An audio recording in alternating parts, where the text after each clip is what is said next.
All right, y'all. Here we go. We have a rookie draft class right now that is extremely impressive, Penn. And I think we all can agree on this, that this draft class, I don't want to necessarily say it's exceeding expectations, but there are a collection of guys that are showing out very early in their NBA career. And these guys look like pros. They look like they've been here before. And, I want to talk about this draft class, the guys that are performing, and I actually want to stack it up to past draft classes and see, is this one of the better draft classes that we've seen over the last 5 years, 10 years, 20 years? We'll get into that. Also, we have an update on the Giannis and Anthony Davis trade situation.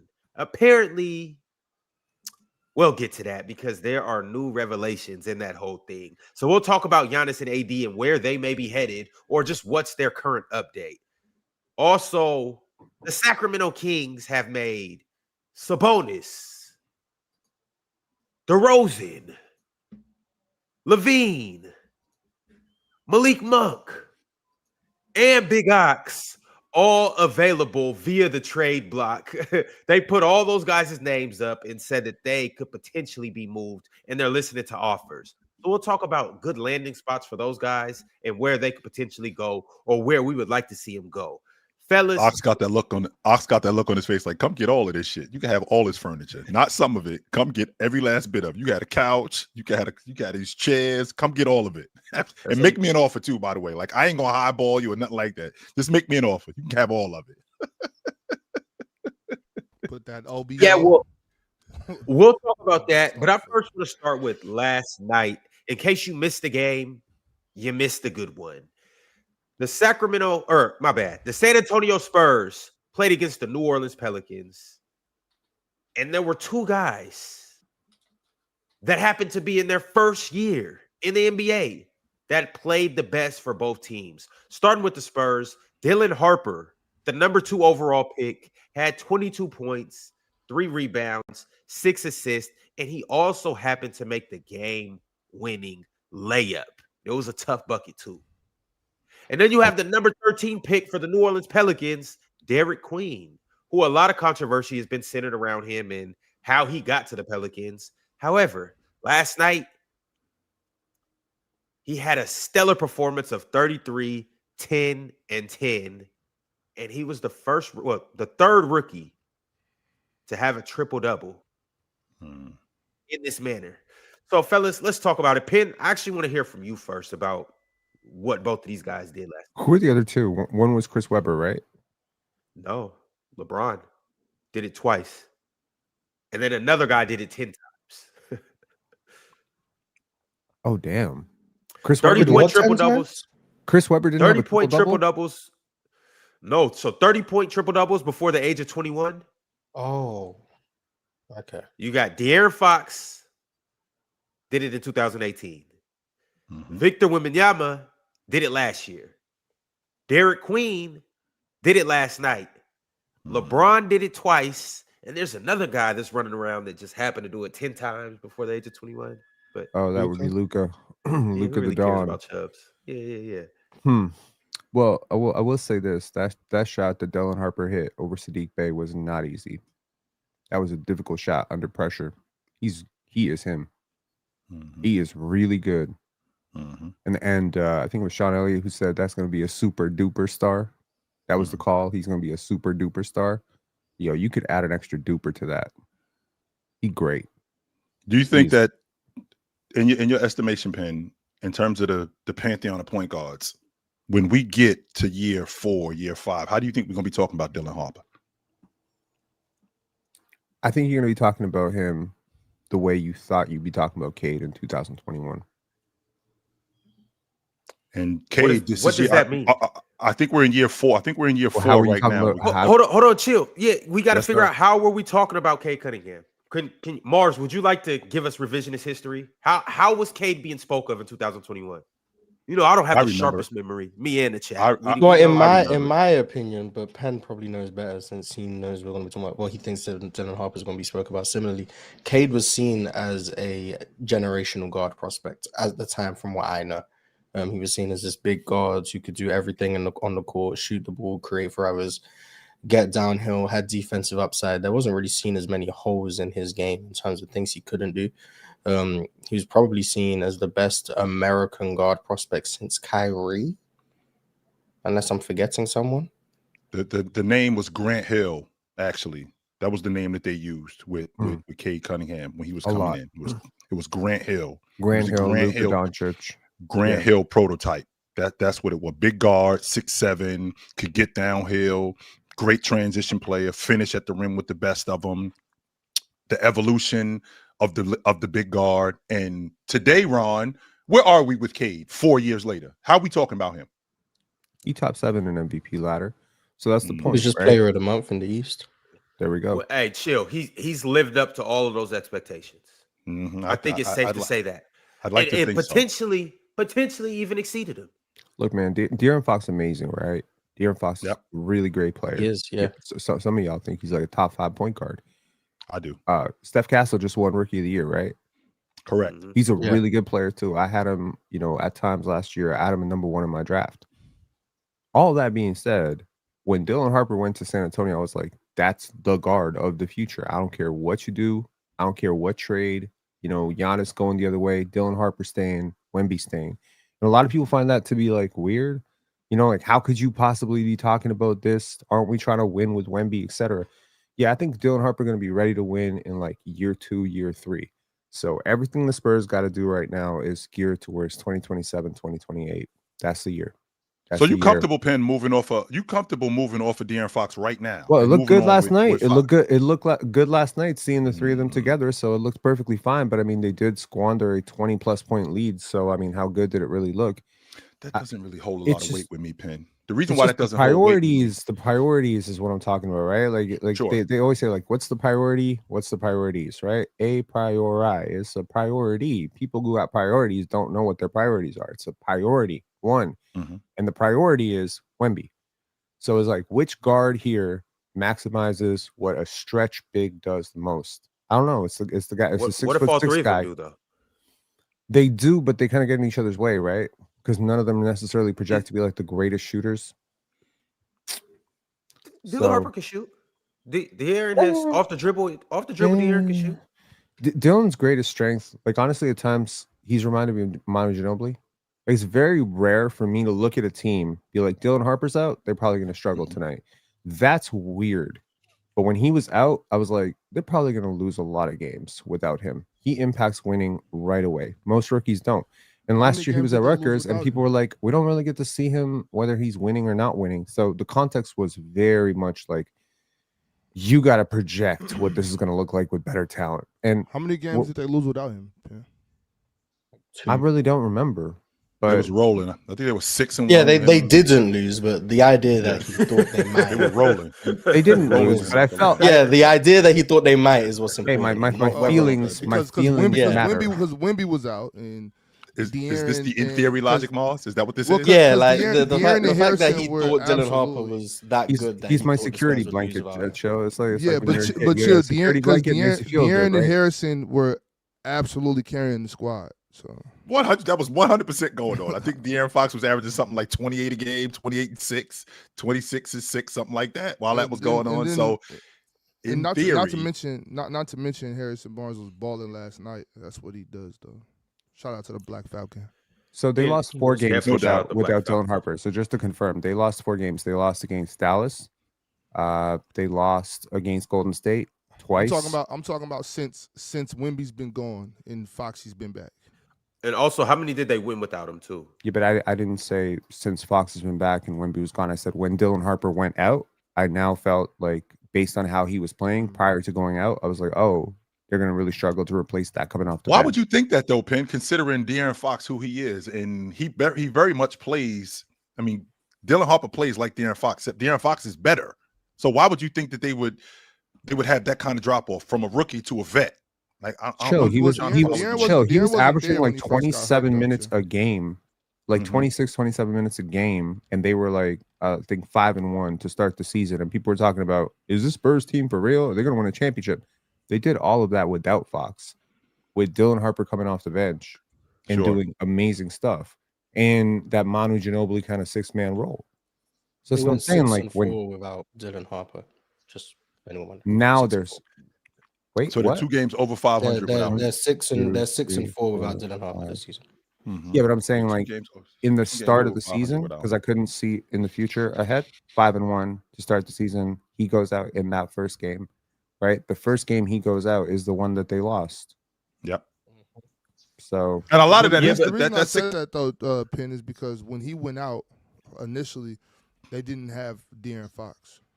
You know what I mean? So it's kind of like now you're playing without Harper, you're playing without Fox, but totally different players to me. Yeah. I'm not even trying to compare that. I'm almost done, Ron. I'm just about to just say, like, it's not. That's why I was saying that initially though, Penn. It's like, of course they're gonna be worse without him if you don't have your starting point guard. But then when Fox is there and Harper goes out, it's not really a big deal. Yo, I want to steer this away from us talking about whether the Spurs are good without Dylan Harper or better with him coming off the bench or whether he should be their point guard of the future. I kind of just want to talk about what's going on right now. The Spurs are 16-7. That's good for number 5 in the West. They have looked like a very good unit. De'Aaron's missed a good chunk of time. Wemby's missed a good chunk of time. They've been injury riddled, to say the least. Dylan Harper missed some time. Stephon Castle missed some time. Yet they are still looking like a good team, and we haven't seen them at full strength. But specifically, Dylan Harper is looking special. And Penn, as much as I want to push back on all the praise you've given him, you can't. I'm liking what I'm seeing. I really am. Why would you want to push back on that? You don't. You don't need to push back. You push back enough for the last year and a half. I never said I was going to. I said as much as I want to, I'm not going to. Okay. I can't. No, but I can't. No, but I don't. I think at this point nobody can, unless you just want to be combative. Right. And so, like he's looking like that. He's just better in wins and losses. Is kind of my point, right? Like Dylan Harper is impacting winning in a very substantial way. A lot of rookies don't. A lot of rookies, there's just a lot of empty calories, scoring a lot of mistakes. He doesn't make a lot of mistakes. He's like a heady veteran, right? So in wins, he plays more. He scores more. He's more efficient. He passes more. He has the ball more. In losses, he has the ball less. He plays less. It's actually quite simple. Penn, do you think that it has something to do with the fact of his pedigree? You know, his father played in the NBA, so this is where he gets the game from. So he understands the pro game a little bit more. So he might be a little bit more advanced than the other rookies from this aspect. Because I grew up watching my father. Not just his pops, chill. It's his pops, but it's his mom. Yes, his mother. It's his mom. His mother. It's his mom. In what way? I'm sorry, Ox. I'm not in the loop when it comes to his mother. Yeah, Ox, in what way? Chill out, Ron. Well, she was a baller, but she's the one that was coaching them. That is true. That is true. She the one that was coaching them and had him in the gym and stuff. Obviously, you know, his pops is Ron Harper, so you know, of course, he got that, and he's seen his mom, his pops, and all that. You know, comes from that. But his mom, the one, had him in the gym, coaching him, and all that type of stuff. Him and his older brother too. Yes. So when Rick Ross said you wasn't with me in the gym, he wasn't talking about Dylan Harper. Okay, he wasn't talking about her because they was in the gym. Okay, I could get with that. All right, I could definitely get with that. Okay, because a lot of moms are on the sideline and they're cheering. His mother actually knows the game. She's the X and O person. I didn't know that. This is news to me. Okay, I did not know this. Yo, Mars, let's say we have somebody that hasn't seen Dylan Harper play yet. How would you describe them? Like just a quick scouting report of what he is and what you would project him to be. A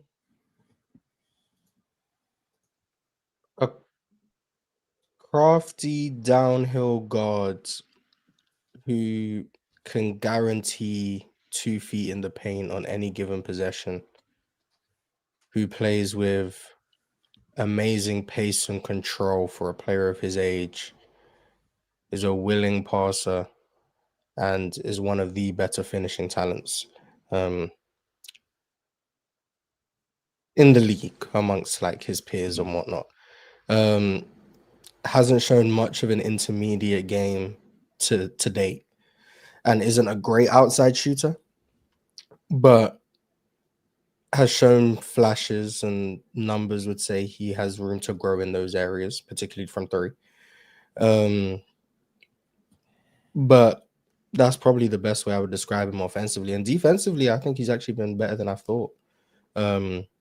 They've had him guarding the ball quite a lot when he's been out there, and I think he's held his own, which was a pleasant surprise considering what I expected from him defensively. Not to be a liability, but like definitely not to provide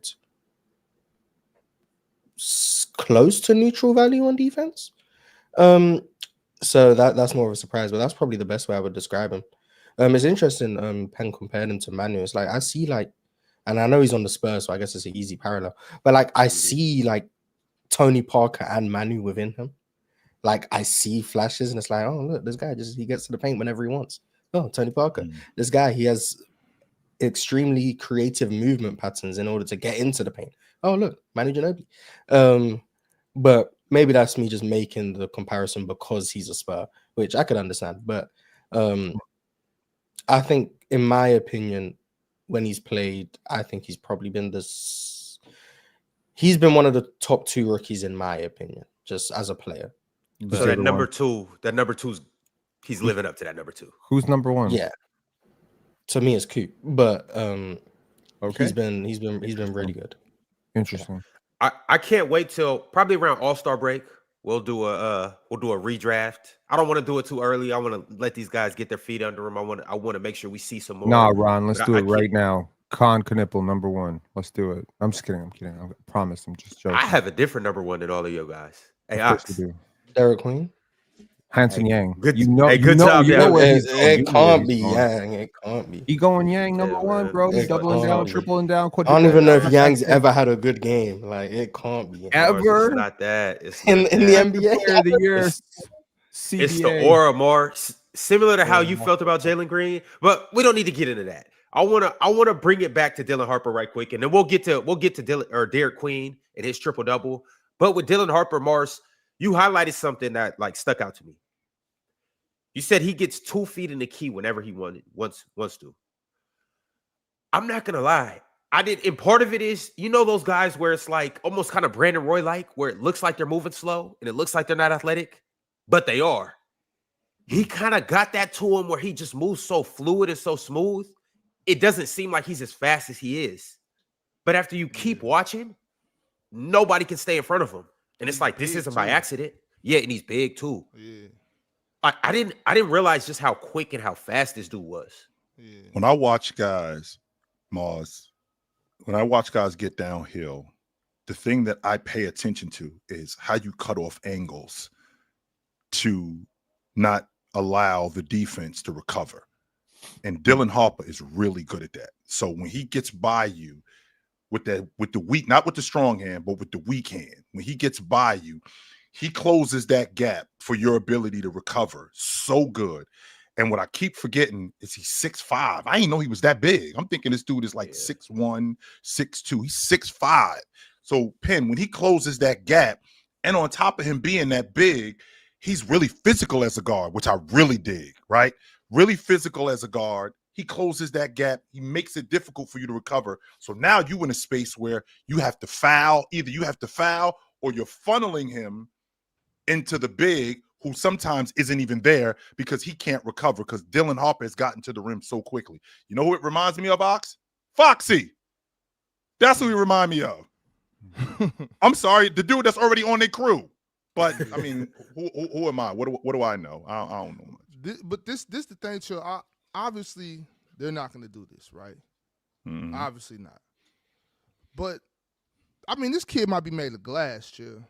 We don't know. We don't know. No, not him. Not him. Mars, you know where I'm going with this. I'm looking at Foxy. I'm looking at Dylan Harper. I'm like, yo, these dudes are so good. If anybody's getting traded. Yeah, I think we've got enough time on the Spurs segment. We're talking about trading Wemby. So who's the next rookie? It only took us 20 minutes. Hey, welcome to the panel where anything welcome to the panel where anything's a discussion. Hold up. I mean, we could talk about it for a couple seconds. Why? Is it- Come on. Well, because No, because it Morris, interests me. Morris, never Morris, a couple of seconds. if he's made of glass, Right. which Uh-huh, he seems to be made of glass, would it not be safe to sell super high? I just did a quick Google search, and There's no he's such thing as actually selling made high of when he only flesh makes and $12 bone. million. Actually, he's not made of glass. I just checked. There's no such thing as selling high when you're only making 12 million. You're not going to get equal value back for a guy who's a top 10 player in the NBA. It's not going to happen. Can't you? And the But what last about thing all the I draft need, picks? Moss, 5. and the players last in thing the What I do NBA. these guys need more draft picks for? They could get Big guy. that So what's the Clippers trade? pick. They could get that New Orleans pick. They could, you know what I'm saying? There's a lot of picks they could get that could get you Cam Boozer, AJ DeBoer. Hey, Ron, you got one there, Don't too? do this. They're gonna trade Wemby for Herb Jones. Don't do this, Ox. I got two. Ox, don't do Damn. this, please. I'm just saying, like, Great I know minds they're think not alike. gonna do it, and I probably wouldn't do it, but I'm just like, has that thought ever crossed any of y'all mind? Like, No, what if no. Wemby? What if we can't really get no years out of No. Wemby? What if he's made of No. glass? I'm No, not. that's- I think. Mark, I if think. you- I think if you even made a call saying, "What do you want for Wemby?" Like, and he entertained the conversation, I think he'd be fired instantly. I think he'd be fired. Instantly. As he should be. Okay, look, I agree. y'all. I want in three seasons now. You know, of course, I don't want anything like this to happen. I want him to have a healthy, long career. But in 2-3 seasons, if Wemby only gets 60 games in 3 years, man, y'all don't. I don't want to hear no. Damn, maybe Ox was right. All right. Or, and to your point, Ox, maybe you are right. But if you are, we got to maximize Wemby right now. That's what we have to do. Let's just say, for the sake of argument, that Wemby is made of glass. Let's just say, for the sake of argument, that Wemby's not going to hold up. How many more years? I think he turns 22 next month, if I'm not mistaken, guys. 22, something like that. Okay, so he turns 22. Let's just say, for the sake of argument, Wemby is made of glass, and over the next 4 years, I'm going to get, I don't know, 150 games over the next 4 years. We got to maximize those 150 games. The idea of giving him to somebody else is not an option. Hell no. Everything that I'm going to get for I'm just saying, I'm cool with Wemby playing 42 games a season and then playing in the playoffs. That's where I'm at. perfect. I'm not. Hey, I'm not interested. I'm not interested in giving him to anybody else at all. No. You know, I'm not mad at that shit. If I can get 40 regular season and all the playoffs, We know you've been doing it with Good. Kawhi. Hey, I'm good with that. You've been doing it with Kawhi. I know. You know, it's really funny that you mentioned Kawhi because Wemby's played 129 games over the last in his career. Over that same span, Kawhi has played 119. Kawhi If taking money, planting trees So and taking money. if Wemby so is they're made of not glass, big what's discrepancy. Kawhi made of? See what I'm saying? Hey, 10 games Kawhi- weaker glass. I don't know what to tell you. So this one, I hear you pin with that, but as Timu far Blast? the way it looks is Kawhi's gonna have more career games than Victor Wembanyama when it's all said and done. Well, what are you basing that on? Just who was healthier in their first 3 seasons, Kawhi or Wemby? Well, in All right. fairness, Well, I'm basing it on that. That's what I'm basing it on. Hey, Big Ox, I just want to say, what's up to the panel, guys? You know, I ain't What's up, seen you Dre? guys Dredgy is in in a the long house. time. What up, Just wanna Dredgy? say, That's good. what's up to you guys, man? It's been a long day, but we locked in. We locked and loaded. You know What up, Drench? you wanna say? What up, Mars? You know, everybody trying to take my podcast mic from me. I know it is what it is. Just because I say LeBron What is happened? watching. I appreciate Mars having my back and chill. Appreciate it. I chill. thought it was because the other thing you said, I don't know what I said, so it is. or what the it is. other thing you said, I said a lot of things, so I don't know. or what but you gonna say today. I ain't I gonna do say wanna nothing. get back. Oh, I okay, do you on your wanna- best behavior. I do want to Yeah. get back on. What are you were doing talking here? about, Ron?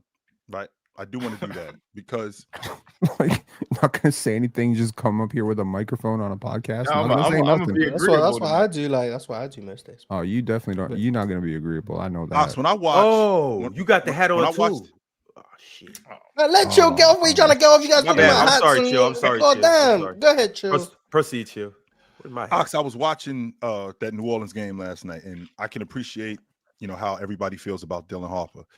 But the more I watch this kid, Derik Queen, I mean, I did reference Derek Coleman, and you may appreciate this, Ox. I see some Jabari Parker in there too. I do. I see a Y'all lot giving of Jabari Parker too much glaze. No, we're not. Jabari Parker was awesome. If he ain't had bad knees, don't forget who he was. But I see a lot of Jabari Parker there too. I see a guy who is looking to bring the thing I like about Derik Queen the most is he brings the fight to whomever is covering him. Like he's not one of them dudes that shies away from contact like Jabari Parker did. So do you see Jabari Parker and Jokic? The same shit. Jokic. Yeah. Derik Queen does not play like Jokic. I don't think so neither. Oh man, boy. Bring I Damo see back some up Jokic here. in him. Like he might not exactly Any be big Jokic. who can pass, there's gonna be some Jokic. Well, I mean, Boris, any athletic guard is gonna Do we do that with compared to Sabonis? Derrick Rose and Russell Yeah, Westbrook. but that doesn't mean it's accurate. No, Like, but and that's the here- problem. Like, you see one skill set is good. It's like, oh look, Jokic, or oh look, a point guard who can shoot. Steph, like, no, like. Well, my thing with Jokic. That's Ron. That's lazy basketball. It's not like y'all didn't even let me describe why Go ahead, I think Ron. he plays like Jokic. Go ahead, Ron. Like, Go ahead, Ron. I never said he was a carbon copy of Jokic, but he has But- a little bit of Jokic in his game with Where, Ron? the way he plays on the 3-point line, and in particularly the high post. His ability to maneuver around that high post area and spin off people in fine cutters like he was doing last night, that's very Jokic-like. His ability to shoot turnarounds off one leg, that's very Jokic-like. His ability to play over the defense from the high post and the 3-point line, that's very Jokic-like. His ability to not play pick and defense. pop, that's very Jokic-like. Yeah, 4 blocks. Respect 4 blocks. I'm just saying. Well, hold on. Let me rephrase that, Mark. 4 blocks last night. He don't play like Jokic because he played defense. Let's go. His That's defense just it. hasn't Oh, been we that just good. flipping the take. Yeah, we Yeah, flipping his it. defense You just did a hasn't been U-turn that in the good. middle of the highway. That's Yeah, I didn't mean to say name. that. Yeah, His defense hasn't been that good. I'm gonna just say Pen, that. I saw one of them speed bumps in the highways you were talking about a couple weeks ago. I had to just get out of there. So same shit, you know. That makes sense. Yeah, same thing. But I'm just saying to you, if that boy was, had that itch factor, you know what I mean? If he had that itch factor, Derek Queenovich. yeah, Y'all would talking definitely be about- calling him Jokic light if he was Queenovich, but he's not Queenovich. He's Queen. So y'all So just if call this him dude Pat. was light, Hey, so man. if this dude was this dude was pale skin, same size, He had playing the way itch he factor, played, chill. No, and no, his no. last name was Chill. No. You Queenovich. can't be from Idaho. You can't be you can't be from you can't be one of those. No, he's from Poland. No, he's from Poland. That's where he's from. He's from Poland. Okay. Why That's you where can't he's be from from. Serbia? Or he could be from Serbia. And we're talking about him with that's crazy how that European factors in. It's Because I don't see it's no not the Jokic in European him. I factor. don't. It's the itch factor. The itch factor. Like It boosts your Stojakovic. perception by like 15%. Is that what you're saying? Yeah, no, 35%. Yo, you know what? I was thinking about this. I was thinking about about this too. So I watched Brandon Carlson, right? If y'all watched that game without Shea, and Brandon Carlson comes in the game, and he had like 11 points in 2 minutes, right? And I was thinking to myself, I'm like, this dude played for the Raptors, and I didn't give a shit about him. I didn't give a shit. They waived him. I didn't care. OKC signed him. No alarm bells went off. But I'm like, man, if he was Brandon Karlovic, I would Easy. be like, damn, why did we Easy. let go of that shooting big? It is a weird thing, man. It's true. Ken, though. we still be talking about Jovic. But what? What are we What are we talking about right. him for? Yeah, all right. Look, you know. No, I agree. Nikola I don't Jokic- see the Jovic vision that other people swear they see. But that's Bro, what it is. Topic has It's barely played a factor. single game, and he got chilled, ready to give up an entire franchise to get that kid over. It's like, give me the kid Exactly. every day. It's a segment. I'm telling you, man. And I would be feeling Man. the same way about Dylan Harper if If Foxy wasn't there. I'd be feeling the same way about him. So if Nah, this doesn't have anything De'Aaron to do, Fox is way this has better than nothing- Dylan Harper. 100%. This has nothing to do with the fact that this has nothing to do with him being English. Oh, I'm sorry, English from Europe. Nothing to do with that. What's the other one in Miami? And Martin, his name Jovic too? it's I thought that's Jovic. what you was talking about. Yeah, no, I him. thought that's what Okay, you no, was no, talking my Yeah. bad. The one, what's the one at OKC? Topic. The one's not Topic? playing. Topic. Why are we still Topic, talking about him? Yo, respect the cancer If diagnosis. his name man. was Relax. Nicholas Topic, I don't think anyone glazing. Nobody would care if his name was Nicholas Toppin, like Obi Toppin. Yeah, if his name was Nicholas Toppin. Toppin, yeah, I don't think anyone. Hey, Oh. we getting rid of anyone his glazing ass. him. But he an itch. He got the itch So factor. if Obi, you think if Obi was from Serbia, if it was Obi Topic, you think If his name was that the Obi Topic, Knicks- they'd call Well, he him a would be sneaky top. athlete. That's what would happen. They'd call him a sneaky athlete. Yeah, he be getting that Jan Vesely, boost. That's hey, Jan interesting. That's Vesely, a very legend in Europe, boy. You better not say that too loud. But I'm just saying that's just What am I that's just how it saying? is. Huh?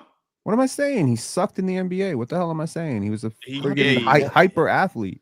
Hey, But he he sucked. man, He doesn't know how to play basketball. Boy, you better watch out. You better stop playing with Vesely in Europe. The Euro League. But I'm just saying, Chill, it's the itch factor. Folks got that itch factor.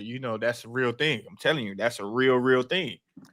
I showed him how to back Long pass story my short, homeboy. Derik Queen is Ain't really nobody good, say that's it. nothing on the timeline. I know Mars saw it. He didn't say, "Damn, nice pass." I was waiting on Swiper. No, because you was in my replies when Jokic threw that behind the back pass against Memphis, asking if that pass was impressive. And I didn't want to hate on your boy because I was going to reply saying, am I meant to be impressed by this pass the same way you did with Jokic? I was going to leave it alone. So I was like, do I want to troll Jordan or do I want to leave him alone? I decided to leave you alone. That's me being nice. You should just My troll. silence was my kindness. I wasn't about to reply with something genuine. Only reason why I posted it is because I wanted to see the reaction. I told Ron, I said too, look at this pass right here. Ain't nobody. We was on playback. I said, ain't nobody gonna say nothing about it. It was a good pass. But if Jokic would have threw it, oh my God. Swiper would have been saying, I have no idea how he did that. And it's like, bro, he just went behind his back. I want to bring this back to Derik Queen, though. Go ahead, Chill. Thank you, host. Just really quickly, Ron. Ox said to me 2 years ago, maybe we should give the ball to Tyrese Maxey and let him run the offense. He said that to me a couple of years ago, and I scoffed at it because of what Joel Embiid was doing. Now Ox telling me that Wemby might be made of glass. I ain't scoffing at that. I'm not. I'm not gonna scoff at that. And the that's reason the why way I'm you about gonna one scoff thing, at? and now we're I'm not entertaining scoffing at it. nonsense. I'm not scoffing at it. I'm just not. If all it takes Yeah. is to This make is what I'm not- one so shot, it's- and now he's a shooter. So it's not Pistradamus, it's Oxtradamus. This is what I'm not doing though. I'm not coming off Wemby. I'm just gonna maximize him. But Ox, I'm not scoffing at this. That's all I'm saying. I'm not scoffing at what Ox is putting. You No. know, obviously, I know you can't trade Victor with me. I Sure. know you can't do that. I'm As much as you want 100% to. I'm 100% aware of that, and I don't expect them to even consider it. And I know you can't do that, but I'm letting y'all know right now. Thanks for letting us know. All right. Does anybody else want to speak into Derik Queen before we move on to our next segment? Hey, the young boy, I'm gonna just say this. I don't want to hear shit about that pick. It is what it is. I don't want to hear shit about that pick. It was a bad give a shit. They drafted what they drafted. They got who they wanted, and he looked promising. And Jeremiah Fears look all right too. So I don't want to hear shit about that pick. It is what it is, man. Your picks come and go. You don't know who's gonna be what. So Not this draft though, Drenchy. If this draft turned into one of the best drafts ever, if was a fifth, just letting you know. But chill, Queen is good enough though. That's why I was saying from the beginning, like we got He better than damn near everybody in that draft. See how good he is. Once we see how good he is, we can determine that. On top of that, who's to say that was going to even be a top 5 pick? It could have messed around and been a 7 pick, and then you're definitely not getting somebody better than Derik Queen. Derik They got Queen better than Derik everybody Queen in at this 12, draft? so maybe there is something better. Curry was the 7th pick. I'm saying is Derik Queen better than everybody in this draft coming up? Oh, This I is not- don't think so. Like if Derek, But like, fast forward 1 year, Mars. even if he was, I think, and this is the problem, right? Because like we're meant to be praising Derik Queen, and I guess we kind of are because we're saying he's going to be worth the very obvious lottery pick they gave up to get him. But it's like, is he just going to be tied to this trade for like ever? Yes. Is that what it's going to be? Yes. So people will never. It's like, especially if every time we bring him up, it's just going to be in connection to the trade and whether or not the trade was stupid or smart. It actually is. Especially if kinda this pick turns into, and I'm going a little bit overboard where the number 3 pick turned into Michael Jordan and they passed on Jordan for Sam Bowie. So if this pick that New Orleans gave up, if it turns into something substantial, that's what it's always going to be. No matter what Derik Queen does, it's always going to be they gave up this pick for Derik Queen. Cold. It doesn't matter. It doesn't matter what the pick turns into. It doesn't matter what the pick turns into. That's not the way Why not? we got to think about this. We got to think about this in terms of the expected value of a pick. That's how every single draft analysis should be done with thought of EV. Okay, now expected value in a financial sense is what is the average return on this investment? Sometimes, chill, you invest in Netflix and Netflix goes bankrupt. It happens. It doesn't make it a bad investment, right? So the concept of EV would suggest that the prospect of hitting on the first overall does pick, make it an bad investment if I'm invested in something. no, it doesn't. No, because EV not gonna pay my mortgage. I don't know what to tell. Yeah, it does. But keep going, man. I expect following it to hit. no. So like the But keep going. We have a loss aversion bias in our minds, right? Means that we hate losing things more than we like getting things. Most people, gambling companies will often use that to kind of mess with your head a little bit. Like so that means that people hate losing things almost twice as much as they like getting things, which means that if I gave you $500 one day and then 2 weeks later I took 250 away, those would be equivalent in your mind. You'd be like, took my 250? What? So the same thing applies to the stock. The same thing applies to the draft. The concept of hitting on the first overall pick, Wemby, LeBron, Shaq, is so much greater than missing on the first pick. And the expected value of a first pick is so much greater than the expected value of a 12th pick, 13th pick, 14th pick, 15th pick. Now, sometimes the first pick is Michael Olowokandi, and sometimes the 15th pick is Giannis Antetokounmpo. But that doesn't change the expected value of those picks. Sure. So the point here is you traded a purely hypothetical pick, which is probably going to be a top 3 pick. There's no world in which what you traded for, which is the 13th pick, can ever exceed the expected value of the first overall pick, second overall pick, third overall pick, fourth overall pick in a super. But the actual value can. But the actual value can. Yeah, damn the fantasy shit. If Derik Queen is that good, it's not about fantasy. It don't matter what I expect this to be. You're judging the decision making process. It's process over outcomes. Exactly. This is real life though, Mars. This is real life. But expected value is real life. The outcome, it is the real outcome life. is what matters. But they traded that pick because they expected Derik Queen's value to supersede that pick. You don't think that I understand. Hold on, I understand that. Don't think so internally for them, this guy is good enough to be a top 3 pick. And I know you guys are going to say, well, then they would have took him over Jeremiah Fears. I don't think that makes sense either, because maybe they thought Jeremiah Fears was a top 3 pick too. Maybe they thought Jeremiah Fears was the second best prospect. No, chill. Maybe they value clearly they value Jeremiah Fears over Derik Queen. But maybe maybe it was Cooper Flag, Jeremiah Fears, Derik Queen on their board. Like maybe that was the case. Or Ron, I think Derik Queen. I think people just had intel on the draft. I think people knew Derik Queen was just going to drop and fall. I think they knew that. I think they knew that they could get him for what they was going to get. Yeah, and so they knew what they had in Derik Queen. Like I know the guy who trained Derik Queen all summer, Aaron Miller. Yep. Bro got talent. Like easy talent. Like they knew what they was going to get out of him. They knew that other people didn't see that though. So that's why they picked that's why that, like Ron said, they prioritized Jeremiah Fears. Because he'd be gone. They knew Derik Queen wasn't going to be gone. They knew they can get him at this point. So it's like, all right, I know you're not going to pick him. I know you're not going to pick him. I'll save him and I'm going to get this guy and I'm going to come back and get Derik Queen. So that's just really what happened. Drench, here's the question. You watch AJ DeBonsa, you watch Darren Peterson, you watch Cam Boozer. Seem to be pretty high on at least 2 of those guys, maybe all 3. There's also that kid in North Carolina. The question is not to satisfy did Joe Dumars make a good deal or a bad deal? It's not about whether Derik Queen ends up being better. It's about whether Derik Queen and Jeremiah Fears end up being better than whoever the hell you would have gotten in that pick. That's the question. Is Jeremiah Fears a better prospect than AJ DeBonsa, Cam? Is Jeremiah Fears and Derik Queen a better prospect? That's what you're No. Are both of them? That's what he's saying. You have to hit both criteria because if, as you said, they knew Derik Queen was amazing, but they knew his stock was low, and his stock was low because he showed up to camp he showed up to draft camp like really fat. Yeah, and people were really worried that he was going to turn into another that's one of those Zion situations. That's why he dropped further than what he did. That's huge because there was a question that was asked of him at the NBA draft camp when they do the testing, and there was a scout who asked him, like, how would you rate your conditioning coming into this? I think he said about 7 out of 10. And that sent alarm bells ringing across draft circles, because we were like, wait a second, you had 2 months to prepare for this shit, and you came in at 7 out of 10 shape with your entire future on the line, with millions of dollars on the line. We are worried, young man. We know you're very talented, but we are very worried. So my point is, if you knew he was going to fall, fine. But if you were in love with him and you thought he was a franchise center, cool. Pick him early. We've seen teams do this before. Many teams have. Okay.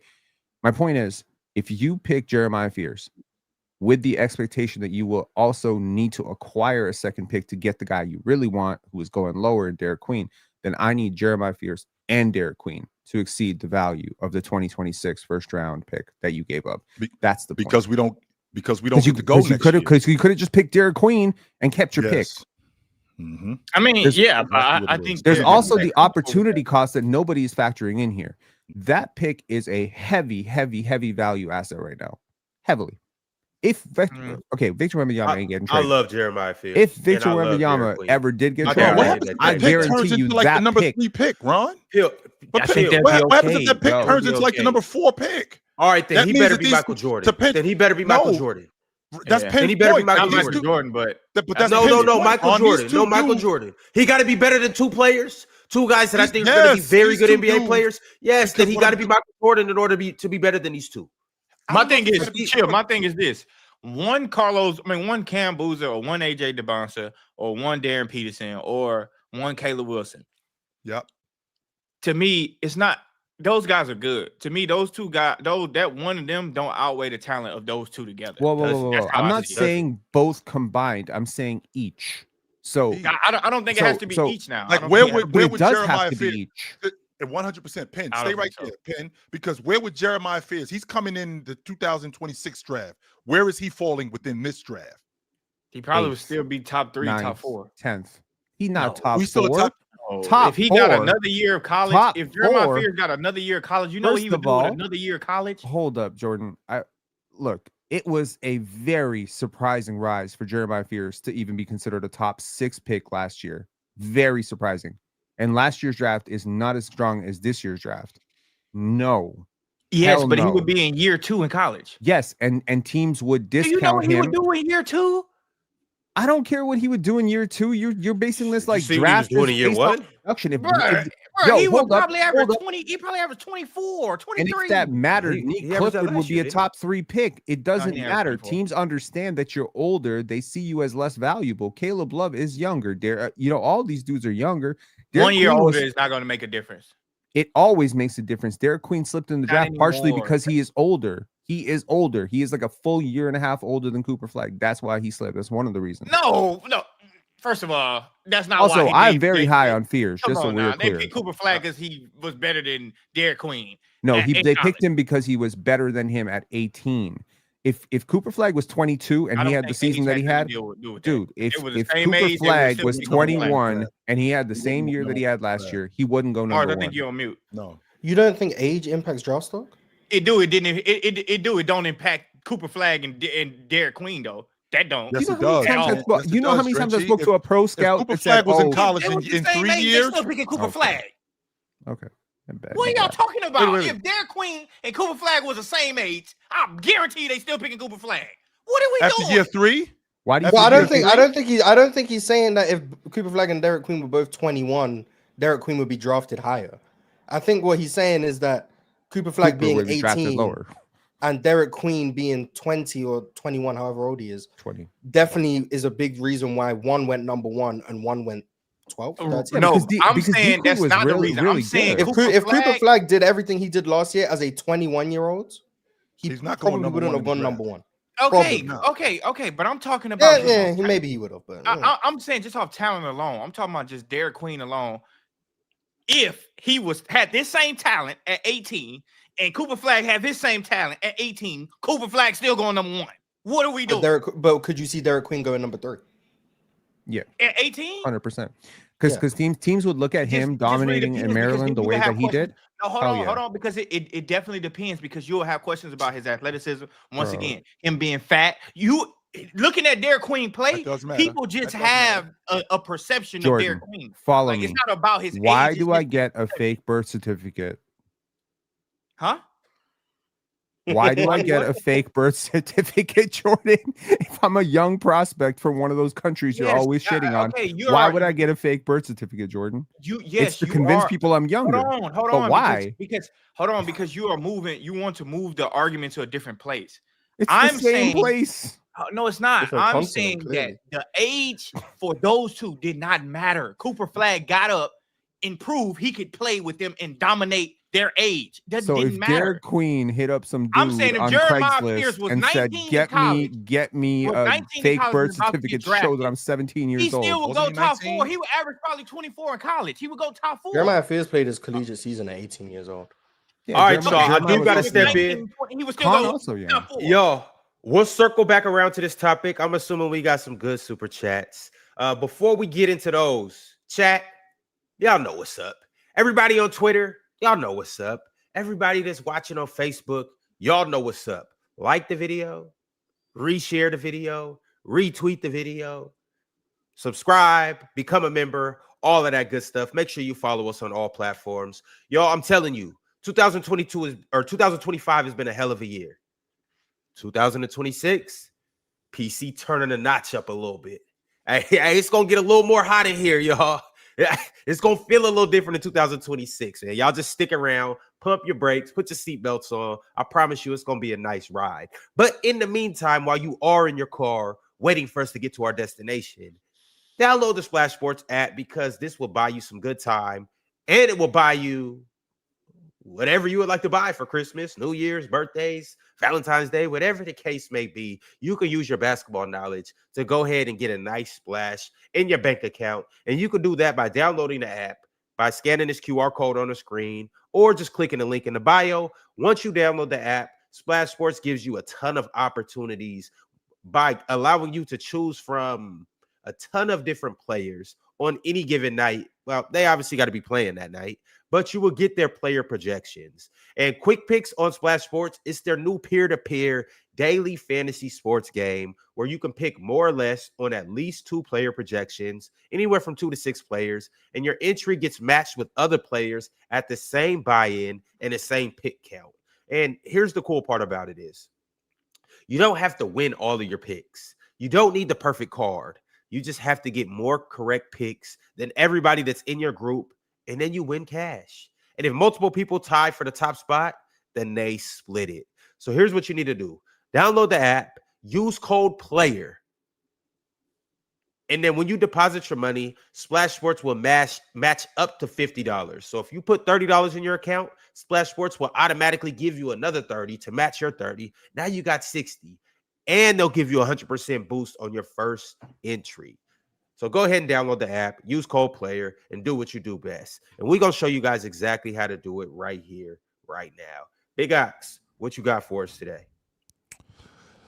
Today was pretty simple. Only got a couple games. Starting with Miami versus Orlando. We took Bam Adebayo for more than 30.5 PRA. We know Franz is out, so I'm expecting Paolo to fill up the stat sheet with buckets. Went more than 19.5 points. Obviously, y'all already know OG Anunoby would never let you down in the PRA. Took 21.5. You know, you already know go more. Then went with Scotty Barnes against Toronto. Against New York. I don't think the rebound's going to be enough against this game with this great rebounding New York Knicks team. We went less than 13.5 assists and rebounds. And to wrap it all up, took Jacob Poodle with more than half a block. We call that easy money. And that's how we rocking today on Splash Sports. Make sure to put that Poodle pick on there, by the way, too. Yo, Penn, Jordan, why did Derik Queen stock fall so much? Why did he what? Why did his stock? Oh, this is a lead up to Factor Mills. Just say he was overweight. Oh, because he was overweight. Oh, wait. Because he was overweight. He was overweight and couldn't jump. I had that. Well, I know you guys want to jump, and I know you guys want to make sure that your stock doesn't fall. So In order to do that, you should probably tap into factormeals.com/Players Choice 50 off and use code Players Choice 50 off. You guys see these scrumptious meals on the screen. You guys see those handsome characters in the top left corner. And you guys see this fork and knife that's on the screen. Well, here's the thing. You want to make sure that on your fork and knife, you have foods that not only are tasty and foods that you're going to enjoy and savor, but you want to make sure that they don't put all that extra blubber on you. So people call you big, whatever it might be after big. But how you could do that is by tapping into factormeals.com, because personally for me, it helps me eat smarter every single day because, well, they craft the meals, season the meals, and deliver the meals directly to my front door. And now they have over 65 weekly meal options that are made specifically to and for me. So I tell them what I like to eat. I tell them what I want my goals to be like, and they then curate a meal plan for me. And really, it's the easiest thing ever because these meals are ready to heat and eat in just under a couple minutes. They have more variety and more meals. You could choose from a wider selection of weekly meal options. They'll support your wellness goals, like I was just saying, and you get to savor global flavors. Now, I know some of y'all may have never traveled outside of your neighborhoods. Some of you may have never traveled outside of your states. Some of you might not even have a passport. But I promise you, Factor Meals will allow you to travel all over the world with their global inspired flavors. So here's what you need to do. Be like us, the panel, and tap into Factor Meals. And you can do that and eat smart at factormeals.com/Players Choice 50 off. Use code Players Choice 50 off to get 50% off plus free shipping on your first box. That's right. Code Players Choice 50 off at factormeals.com for 50% off plus free shipping. Get delicious, ready to heat and eat meals delivered right to your front doors. If you were wondering how Derik Queen turned his career around, well, now you got it. All right, fellas, we got some super chats, so let's go ahead and jump into this crunch time chat segment. The first super chat I got for you guys is from, you guessed it, Anna Monica Studios. Said, rank these 5 teams with everyone in their primes. 2011 Boston Celtics, 2006 Miami Heat, 2019 Golden State Warriors, 2022 Los Angeles Lakers, and the 2018 Cavs. Where does Magic rank amongst PGs if he played today? Could you imagine the Celtics with peak Shaq? 2011. Yeah, 2011. So peak Shaq, peak Ray, peak KG, peak Paul Pierce, Rondo. Oof. Seems That was crazy. that was the next year when she was there. Was she still there? Sheed was there in 10. Was she still there in 11? Was she there in 11? I'll check. I don't think I don't think he was there in 11.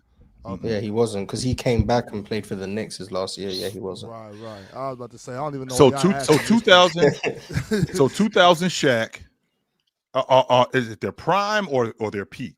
Because like 2000 their peak. Okay, so in their prime, so like 99, like what are we talking about? Are we talking about 99 to 2004 Shaq? Because that's peak Shaq.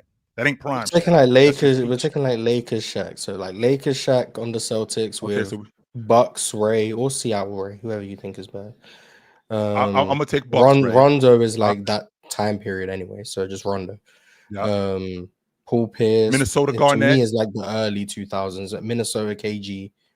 Yeah, I don't know how you beat that. Was Tony team. Allen still on that team? Well, initially, I thought the 2018 in Cavs 2011. no No, Tony chance, Allen was right? gone. Yeah, he was in Memphis at that point. That was his first year in Memphis. Do y'all remember who was on Avery Bradley was there Cavs? though, so you get prime Avery Bradley. This is pre-deadline, right? When they had D Wade and D Rose and Braun, Kevin Love. Yeah, who was that? Was it still Tristan Thompson? Yeah. I mean, you have people. Braun said that 2018 was his peak, in his opinion. So you're not changing out. You're just the same Braun.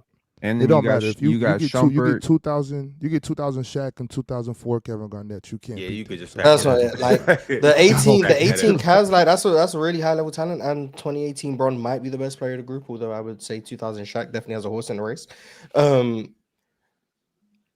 But like the fit with Shaq, KG, Paul Pierce, Ray, and then Rondo just getting them all the ball. Wow. That's Are we? Wait.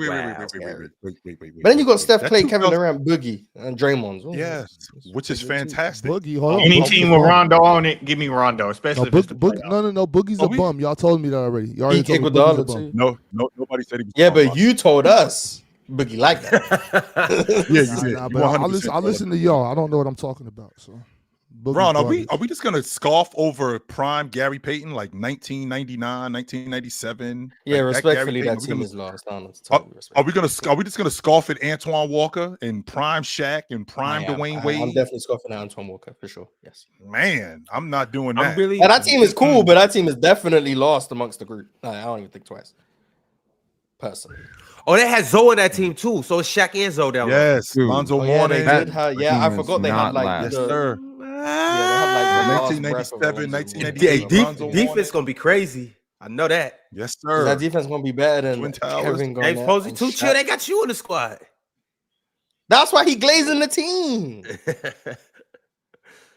But I can see the James Posey thing more than I can see the Aaron Glenn thing. I could see that. Oh, for sure. James Posey team is like genuinely related to you. But Chill. What's crazy about it though, Chill, is that Gary Payton coming off the bench.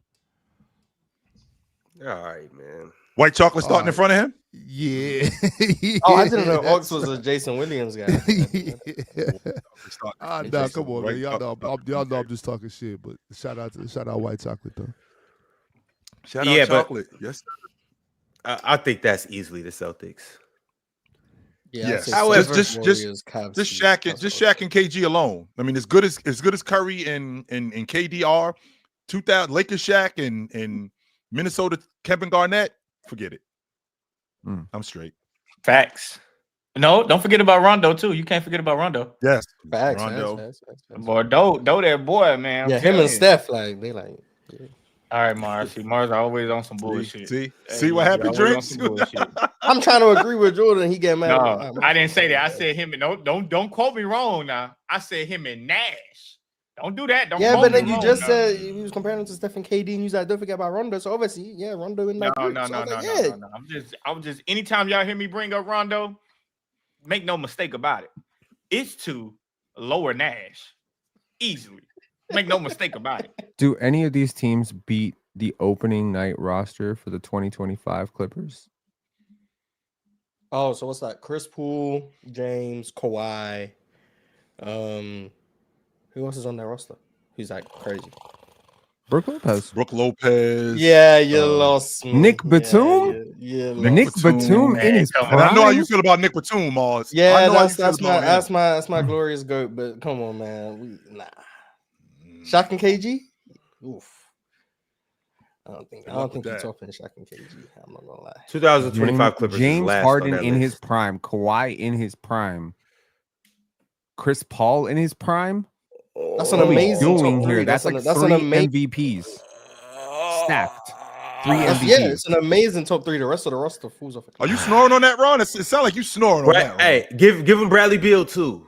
Oh yeah, Brad Beal. Yeah, I forgot about Bradley Beal. I did forget about Bradley Beal. You got Off 2000 the Shaq bench. and 04 KG. I don't want to talk about this no more. Where's the next super chat, Ron? We got Evita Zubac. And the 2013 Brook Lakers Lopez with Dwight and Powell and Steve Nash and Kobe, and then Ron Artest was still there.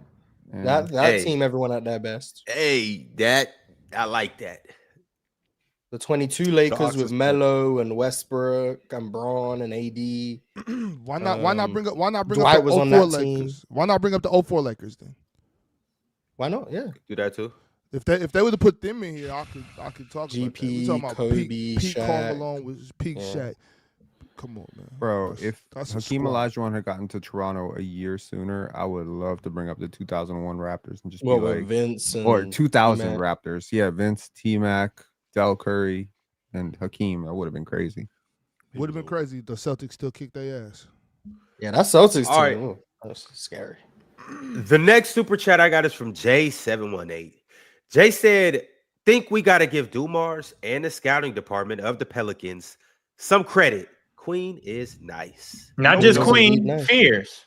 The Fears nice too. Don't forget Fears both is of them. nice. Troy is- Weaver has always been a really sick good of this, scout. man.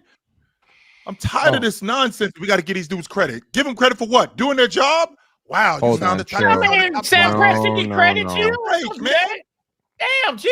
Do you give Isn't credit? our isn't our whole show about what, talking Sam? about You know- people doing their job? Isn't our whole show? Okay, That you know is why the Sam job, Presti gets Mars. credit? Damn, chill. Sam Tough Then Presti- why guy. you Sam give Donovan Presti gets Mitchell credit. credit?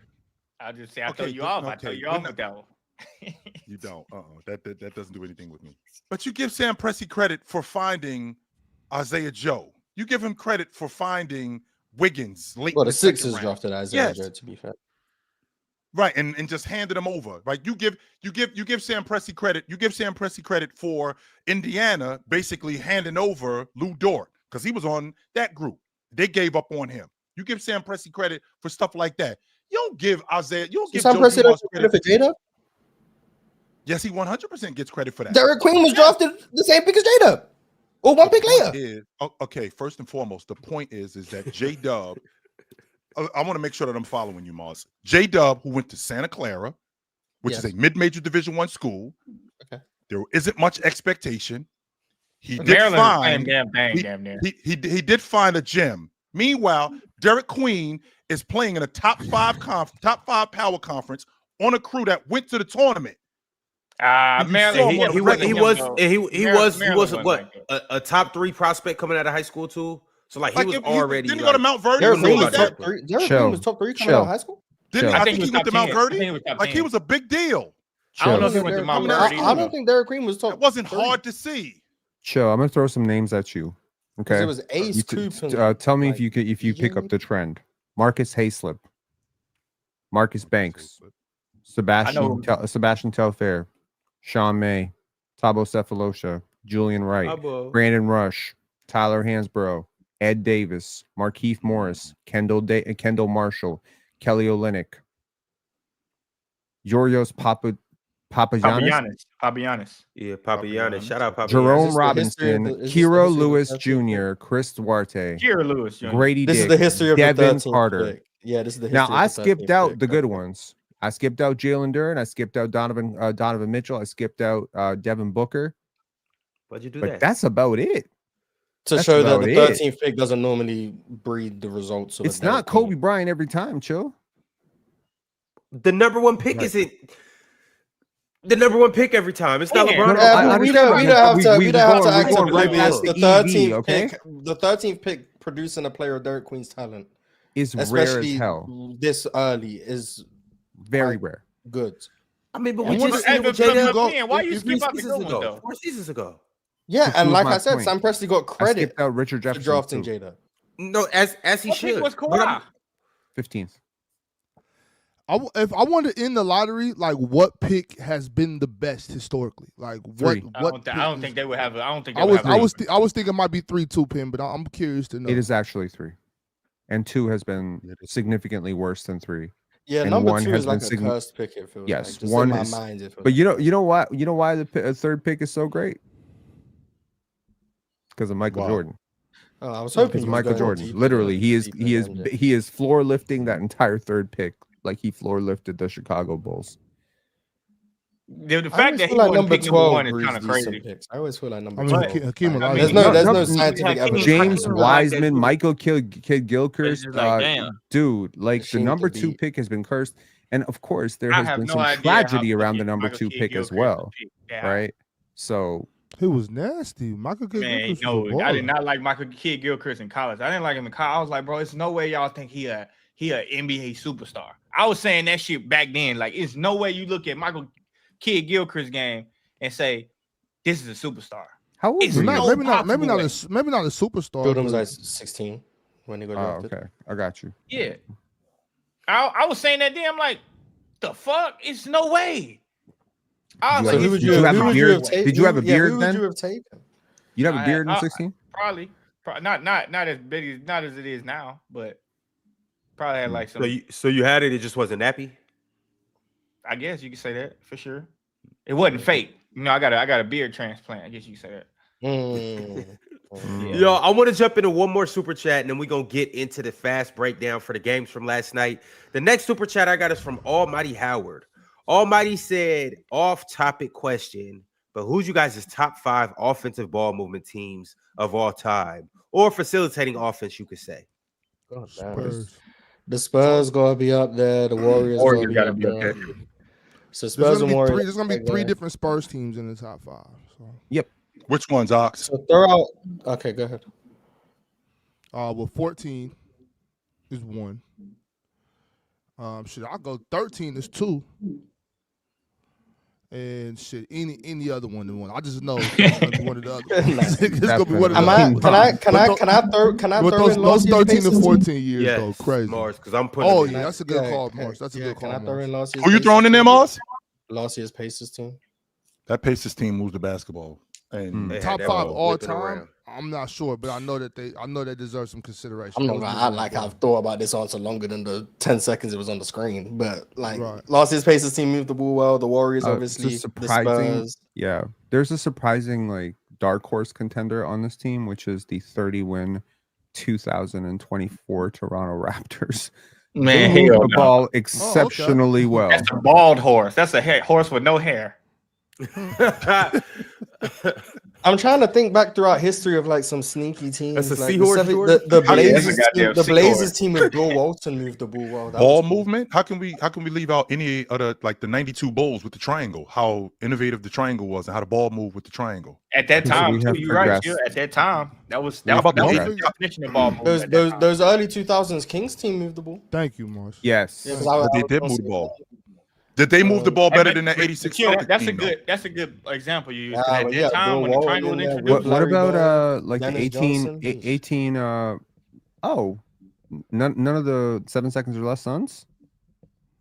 I thought about them, but I thought about it was them more too, shot. like, What was it? Was it more ball movement or was it quicker shots with the 07? I mean, yeah, it was like the ball has weird, to move for the shots to be quick. The tempo was fast, but like when I think ball movement, I'm thinking like we're emphasizing good to great. The ball's moving side to side, all of that stuff. With the Suns, it was more spread, pick and roll. Nash gonna collapse the defense. He gonna find someone, and you might get an extra swing, but like it's not. Like the Spurs is we gonna drive, we gonna kick, we gonna relocate, open up the space, and then someone else is gonna drive. Like it was more everyone touching the ball, whereas the Suns was more heliocentric, which is why I didn't really think of them. Yeah. But like it was a really good like passing team and offensive team though. Now, Drench, to your point, like that 92 Bulls team, like that triangle offense, that was something that we hadn't seen.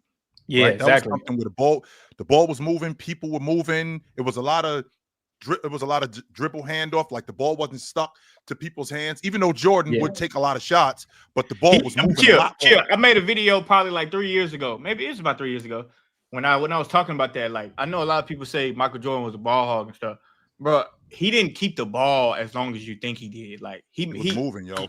You a swing. He's either he pass it or he catch it off a swing and he's gone into his dribble. 1-2 dribbles and he's shooting it. Or he MJ was a 2 guard. That's what he was. He was 100% a 2 guard. Like, but he didn't. But you know the positions has changed now. Everybody is able to handle the ball and do all of this shit. And it's like that wasn't the game back then. I was telling people that a while back. Like MJ was very methodical before he got the ball. Like he didn't hold it for 8 seconds. Imagine if he could hold it now for 13 seconds and get his shit off. That tween shit LaMelo did. Imagine if he could do that. And he the fastest in the game. That shit would be scary. And you can't put hands on him either. That shit would be so scary, Chill. So yeah, but the more you do that, the more the defense loads up. Like Jordan was just too smart for that. Bro, he too fast too. I think people underestimate how fast he was. Like he was just too fast. It's possible to underestimate how fast that man was. So. Bro, I think they said he ran. They'd be lying about MJ. They say he ran a 4 flat. I'm not buying that. No way. No, he didn't. He ain't run that. That's cap. But to be honest with you, Ron. To be honest with you, though, Ron, when I think about that 2014 Spurs team, that shit almost brought me to tears watching them. That was some of the most beautiful basketball. Yeah, I hated that shit too. That shit was incredible, man. I was like, oh my goodness. Can't hear you, Ron. I hated that shit. Yeah, they definitely line about 4 flat. My bad, Chill. It almost brought you to tears. That shit was beautiful. The way that thing was moving. Chill, it was like their execution, or it was them packing up Bron. Which one was it? It was a combination. Well, on offense, it was their execution where they were always looking for something better, and something better was always there. Like if Ginobili was open, well, Tony Parker is open in the paint, and if Tony Parker was open in the paint, well, Duncan is open at the rim. If Duncan was open in transition, then Tony Parker was open at the free throw line. It was always they were always looking to get something better, no matter what it was. Chill, It's always kept the defense on their heels. I'll be studying ball movement like that, and like Nick Nurse had a point. Kawhi just ain't give a shit about it when he was saying you got to swing the ball sometimes just to swing it. The Spurs understood that so well. Like just to move, it would go from catch, fire, swing, and then now the action don't start to after the 5th pass. And it's like, bro, that shit is so hard to guard because each one of them could attack off the dribble too. Like, except for maybe Tim Duncan, obviously, but he wouldn't be in those spots. But you had Boris Diaw who could do that and pass. I think he's a big reason that was possible. I think Boris because of Boris. Diaw? Yeah, I think Boris Diaw is a big reason why that was possible. Bro, Boris Diaw think? Was good as hell too. And I'm glad you brought that up, Mars, because when you bringing up Boris Diaw, do you think that the San Antonio Spurs implemented that offense because of Boris Diaw's skill set? Like we could use him. I think so. In this way, I think they had the idea and then they brought him in to execute it. Yeah, I couldn't tell you which one. This is like chicken. This is like the chicken or the egg. Did they do this because they had a guy with skill set, or did they acquire Boris Diaw because they were trying to emphasize ball movement with him, Ginobili, Duncan in the high post, all of that stuff? I'd probably lean towards the latter in terms of they wanted to do this and Boris Diaw fit that, but I couldn't tell you for sure. But like, yeah, it was just. It's nice. You get beat off that dribble trying to close out. Like, cause some people it's weird. Some people pass. To Jordan's point, some people pass just to pass, but like with the Spurs, it was like they were passing with a purpose. Like they were moving the defense, and it wasn't pass and then stay stationary. It was pass and cut, and then relocate, and then find the open space, and then now you're back here. And like Manu Ginobili, I think was another huge part of that. By the way, like, fucking amazing at that shit. Like it was beautiful basketball. But like I do think there are other like not as great teams that also like had really good ball movement principles, like the Hawks. In like 15, 16 those years. Quinn Snyder's first few years in the Jazz, they removed the ball really well. They just obviously never won anything because their teams weren't that good, but like they were moving the ball really well. So like I think you'll find quite a few teams that move the ball really well. But that Spurs team, I definitely think is like the poster child for it. Right for the man, 1000%. And it's just like that shit, bro. I still because I'm a Rockets fan, so like, bro, they playing the Rockets and beating the shit out of us, and they got their best player in the lineup. Sometimes they would just go dose. It wouldn't even be Tim Duncan a lot of times. It'd just be fucking Ginobili. And then they added a guy like fucking Patty Mills to the shit too. And it's just like, God damn. Like where you find him at? No, hold on. Not even him. You find him? Australia. Before Patty chill, it was fucking Bano Aldridge. Like, yeah, where you find him at? Bano! I knew it. I'm like, what about the kid? What about the kid that? What about the kid that they got from Towson State? What the hell was his name? Why am I drawing a blank on his name? I don't know, but we could throw George Hill in there too for a second. George Hill was in there for a minute too. I know exactly who Chill talking Jordan, about. Shit it's not Aldridge. It's not Bano Udrich. What is it? Who is it? It's Bano Udrich. Man, you just gave me this factor for no reason. You don't see his name. It's Bano Drano. That's what his name is. He's talking about Gary Neal. He's talking about Gary Neal. Gary Neal. Oh, yeah. Shout out Gary Neal. He was What the hell? All right, y'all. We gonna go ahead and move forward. Real quickly, we're moving forward, Ron. But by the way, Penn, real quick. So just so you know, Gary Payton was the number 2 pick in the draft. Jason Kidd was the number 2 pick in the draft. LaMarcus Aldridge was the number 2 pick in the draft. I just want to put that on your mind.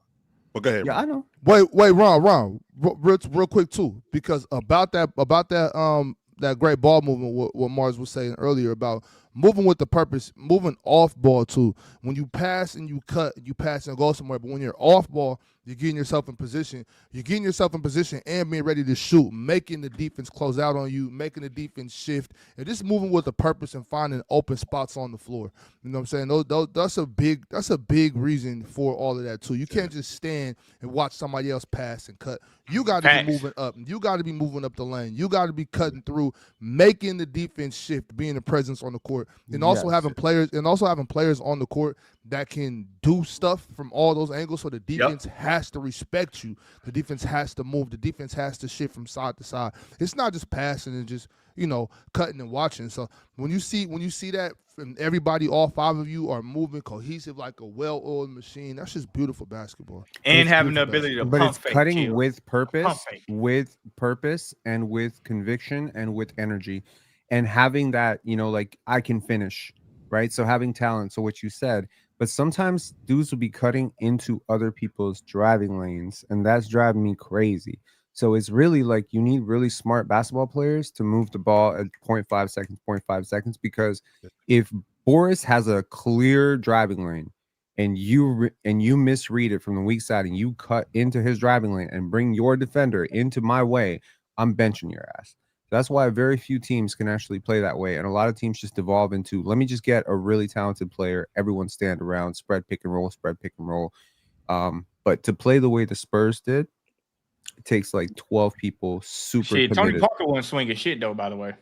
Hey, Get off the field, Tony. That's not true. Hey, can we potentially be the San Antonio Spurs and move to the next set? Yes, sir. Let's do it. Let's do Y'all it. stop cutting through my lane. If we are the San Antonio Spurs, you Steven Jackson. DL. You are Steven Jackson. That's fine with me. Be Steven Jackson. Yeah, that's never mind. Jordan got it. You Steven Jackson. You getting cut. Can't nobody tell me Steven Jackson won cold. I've been saying that shit for the last 4-5 years now. You not finna tell me Steven Jackson won like that. Nobody would tell you that. Nobody would tell you that. How I feel about Steven Jackson.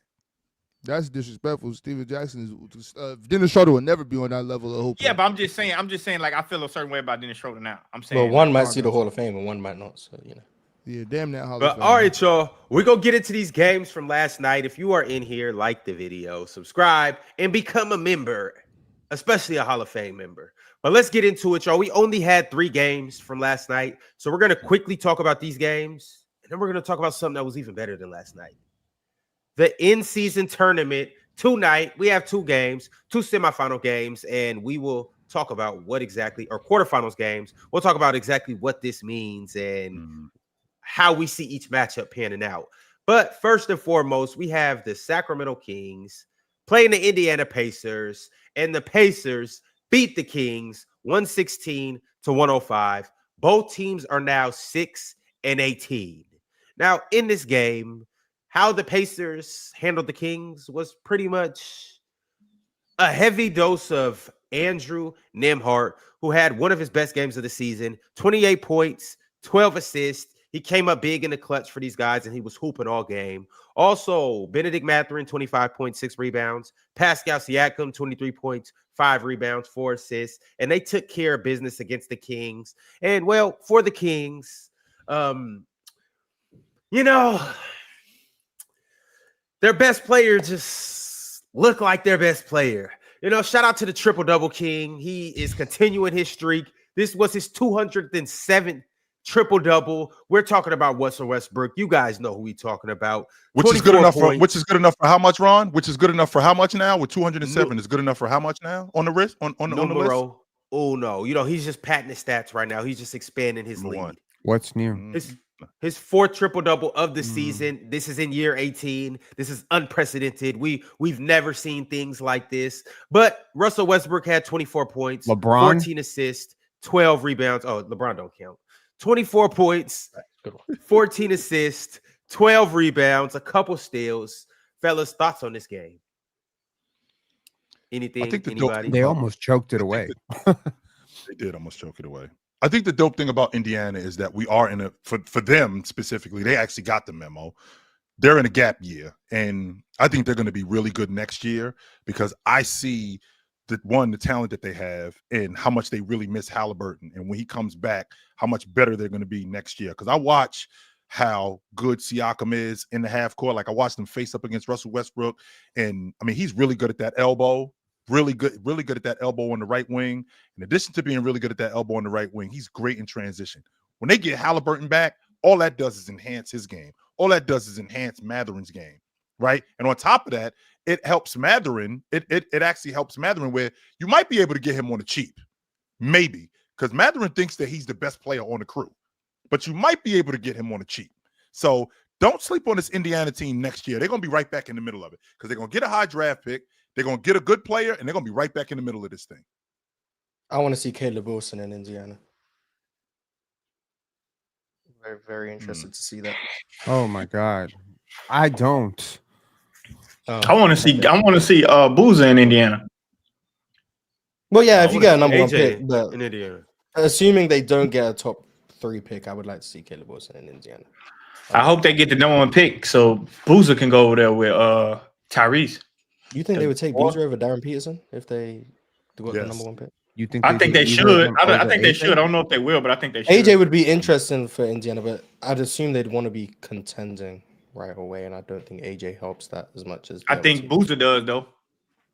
I agree. I think Boozer does come in and impact the game right away, but I think Darren just, in terms of his ability to play up tempo, play off guard next to Tyrese, and then also be someone who can handle the ball as well, probably offers something they value more in terms of the pace of the game than Cam Boozer. Although Cam Boozer, no, but didn't they just pay Nimhard?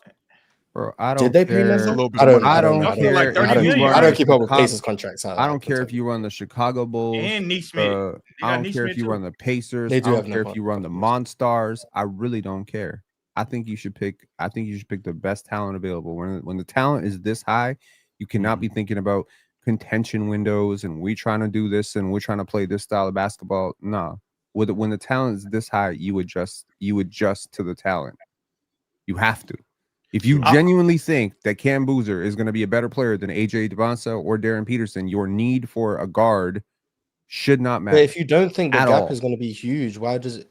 Who you think is going to be a better player becomes irrelevant if you can't get that player to that level. Mars, I think you and I can agree on this one.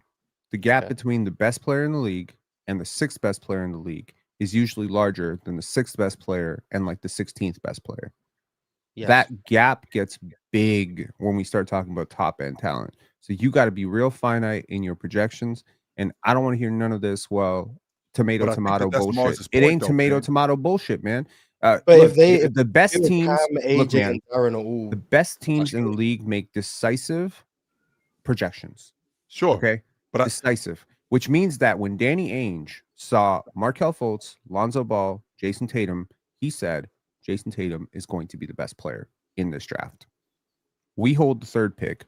Philly is desperate. This is a 2-player draft. Let's go down. We're willing to risk this because we know neither one of these teams is going to pick Jason Tatum, and they got their guy.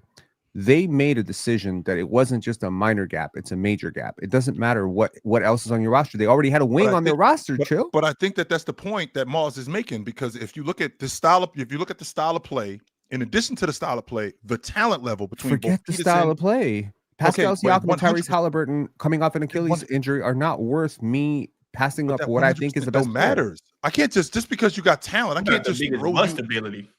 That's what I'm saying, Drench. Because just because you got that talent, that doesn't mean that I can't wreck you. I mean, because what happened when what's the kid from Duke coming into the draft? Is it Okafor? Yeah, like he looked like he almost looked like a can't miss, but he had to be in the right situation. Yeah, he 100% had to be in the right situation. Yeah, the right situation. Except he wasn't. So it didn't work. Don't do that. Don't do that, Pen. That's crazy. The right situation is a place that values a post-up backup big who does not process the game well. He did not process the game well. People will ignore that because he's bigger, stronger than everybody. At the time, the game did value post-ups. Yeah, but he's not a great post player. He got drafted in 2015.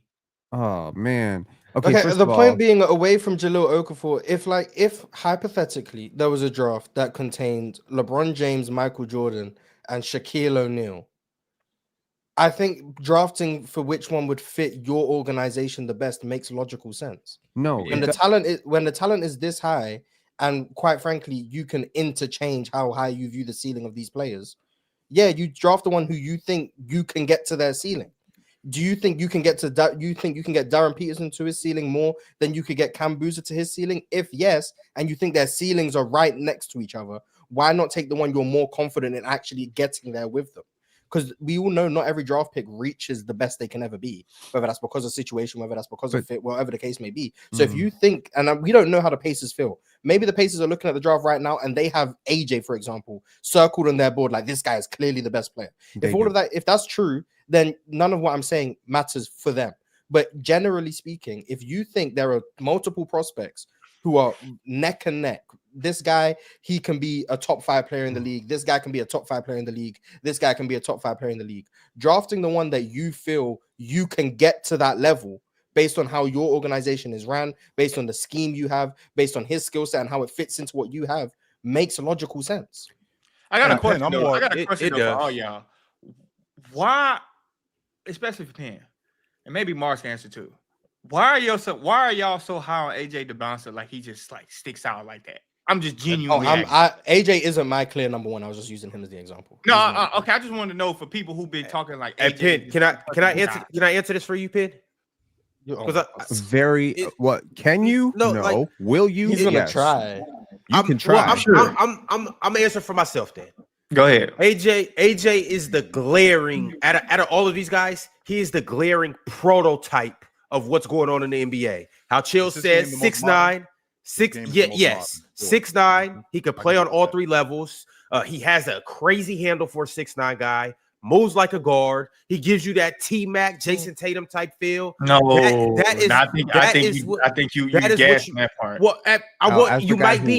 You might be, but as a high schooler, you might be. But I'm saying that. Well, you see what I'm saying? So I'm saying it's not. It's like in theory, that's what you're getting. I'm not talking about what he is. I'm talking about because in all these draft prospects, out of all of.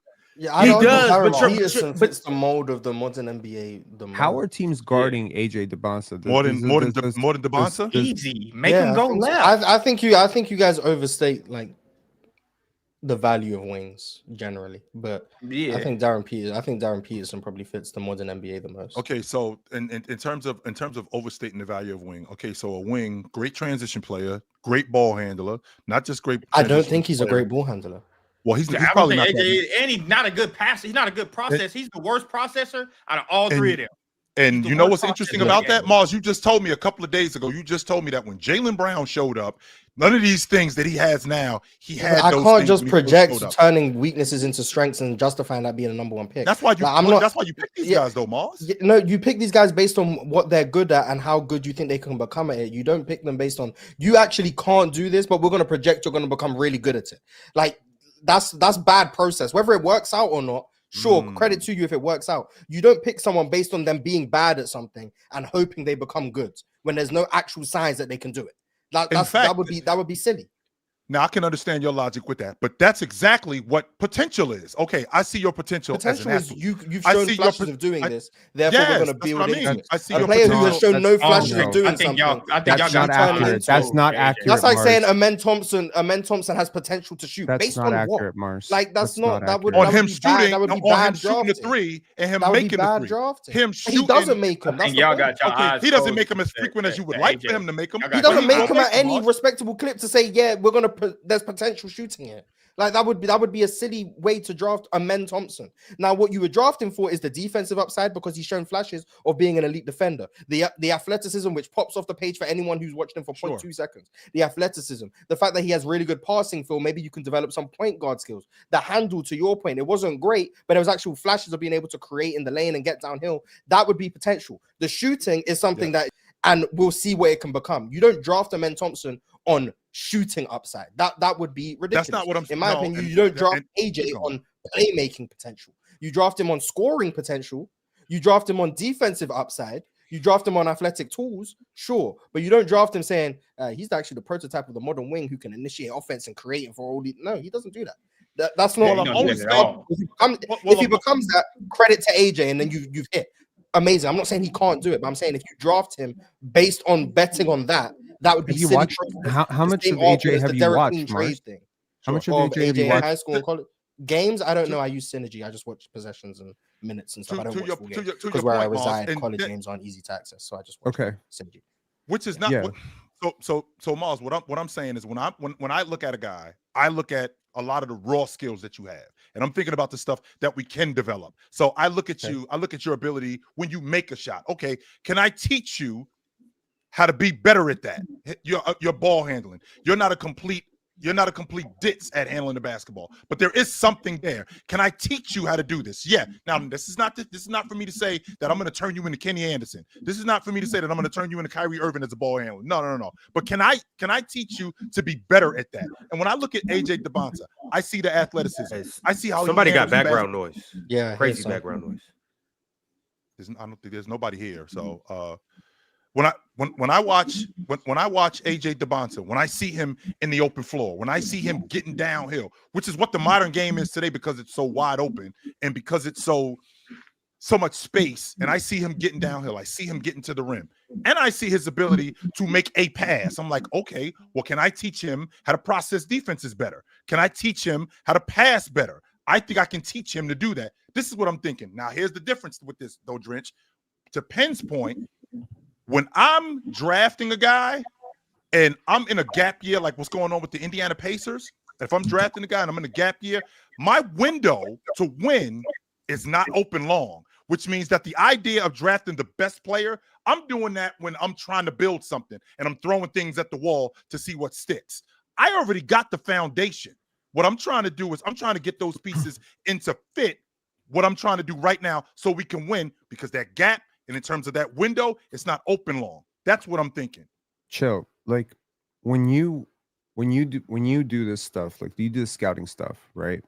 The projection part is really hard because you got to project one guy from one situation, which is collegiate basketball, against one set of competition with one set of rules. College basketball is a totally different game than the NBA.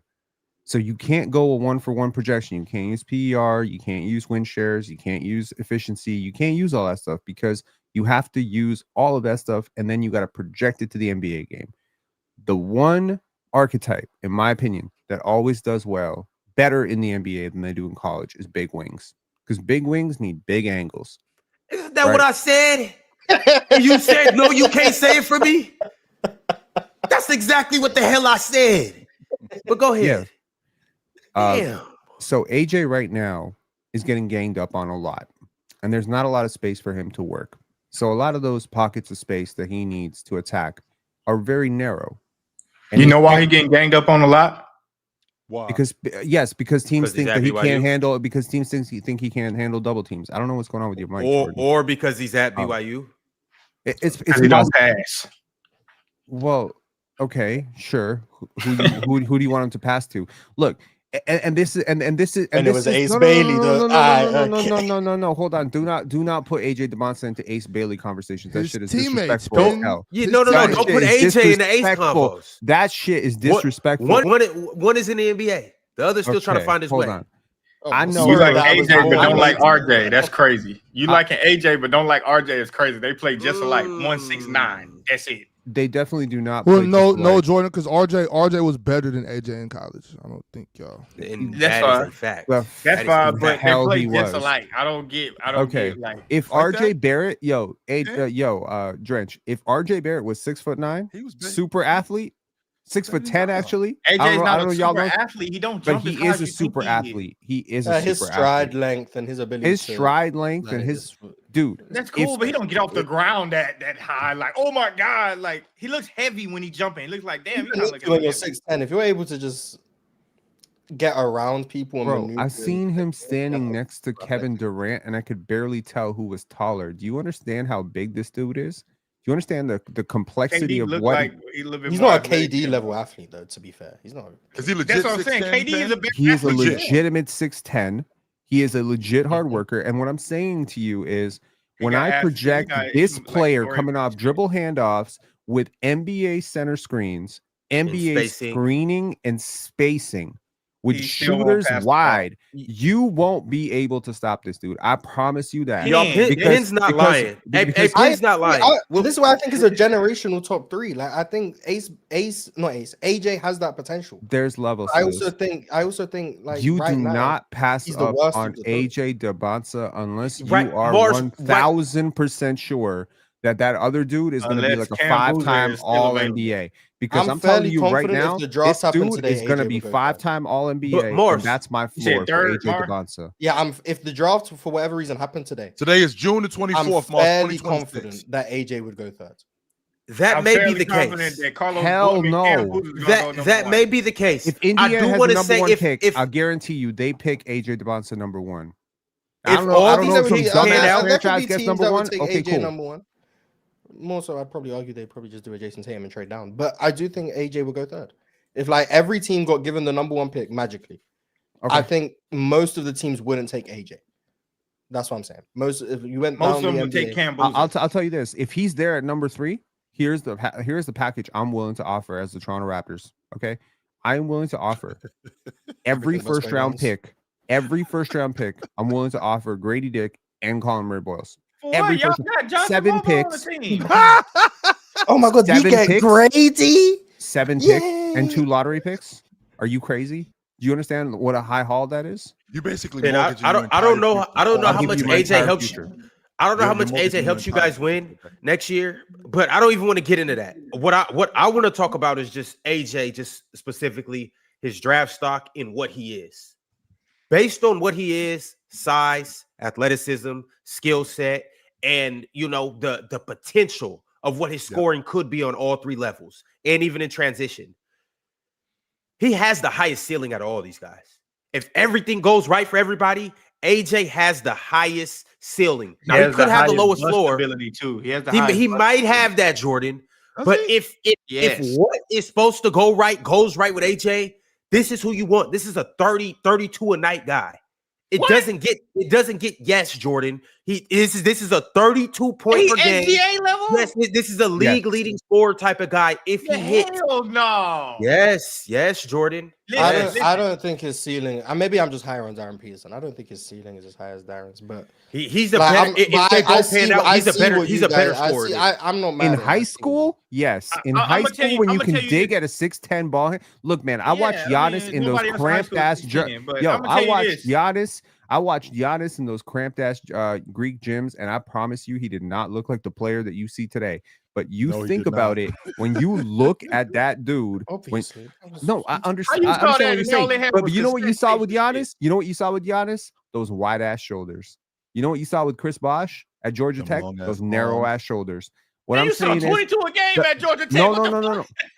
Yeah, but he wasn't going to fill out his frame. That's what he's saying. The point is, you have to project, and that is hard. I was watching a documentary about pitchers, right? Professional pitchers, and they'd be like, they get them wrong so often. Now you like baseball.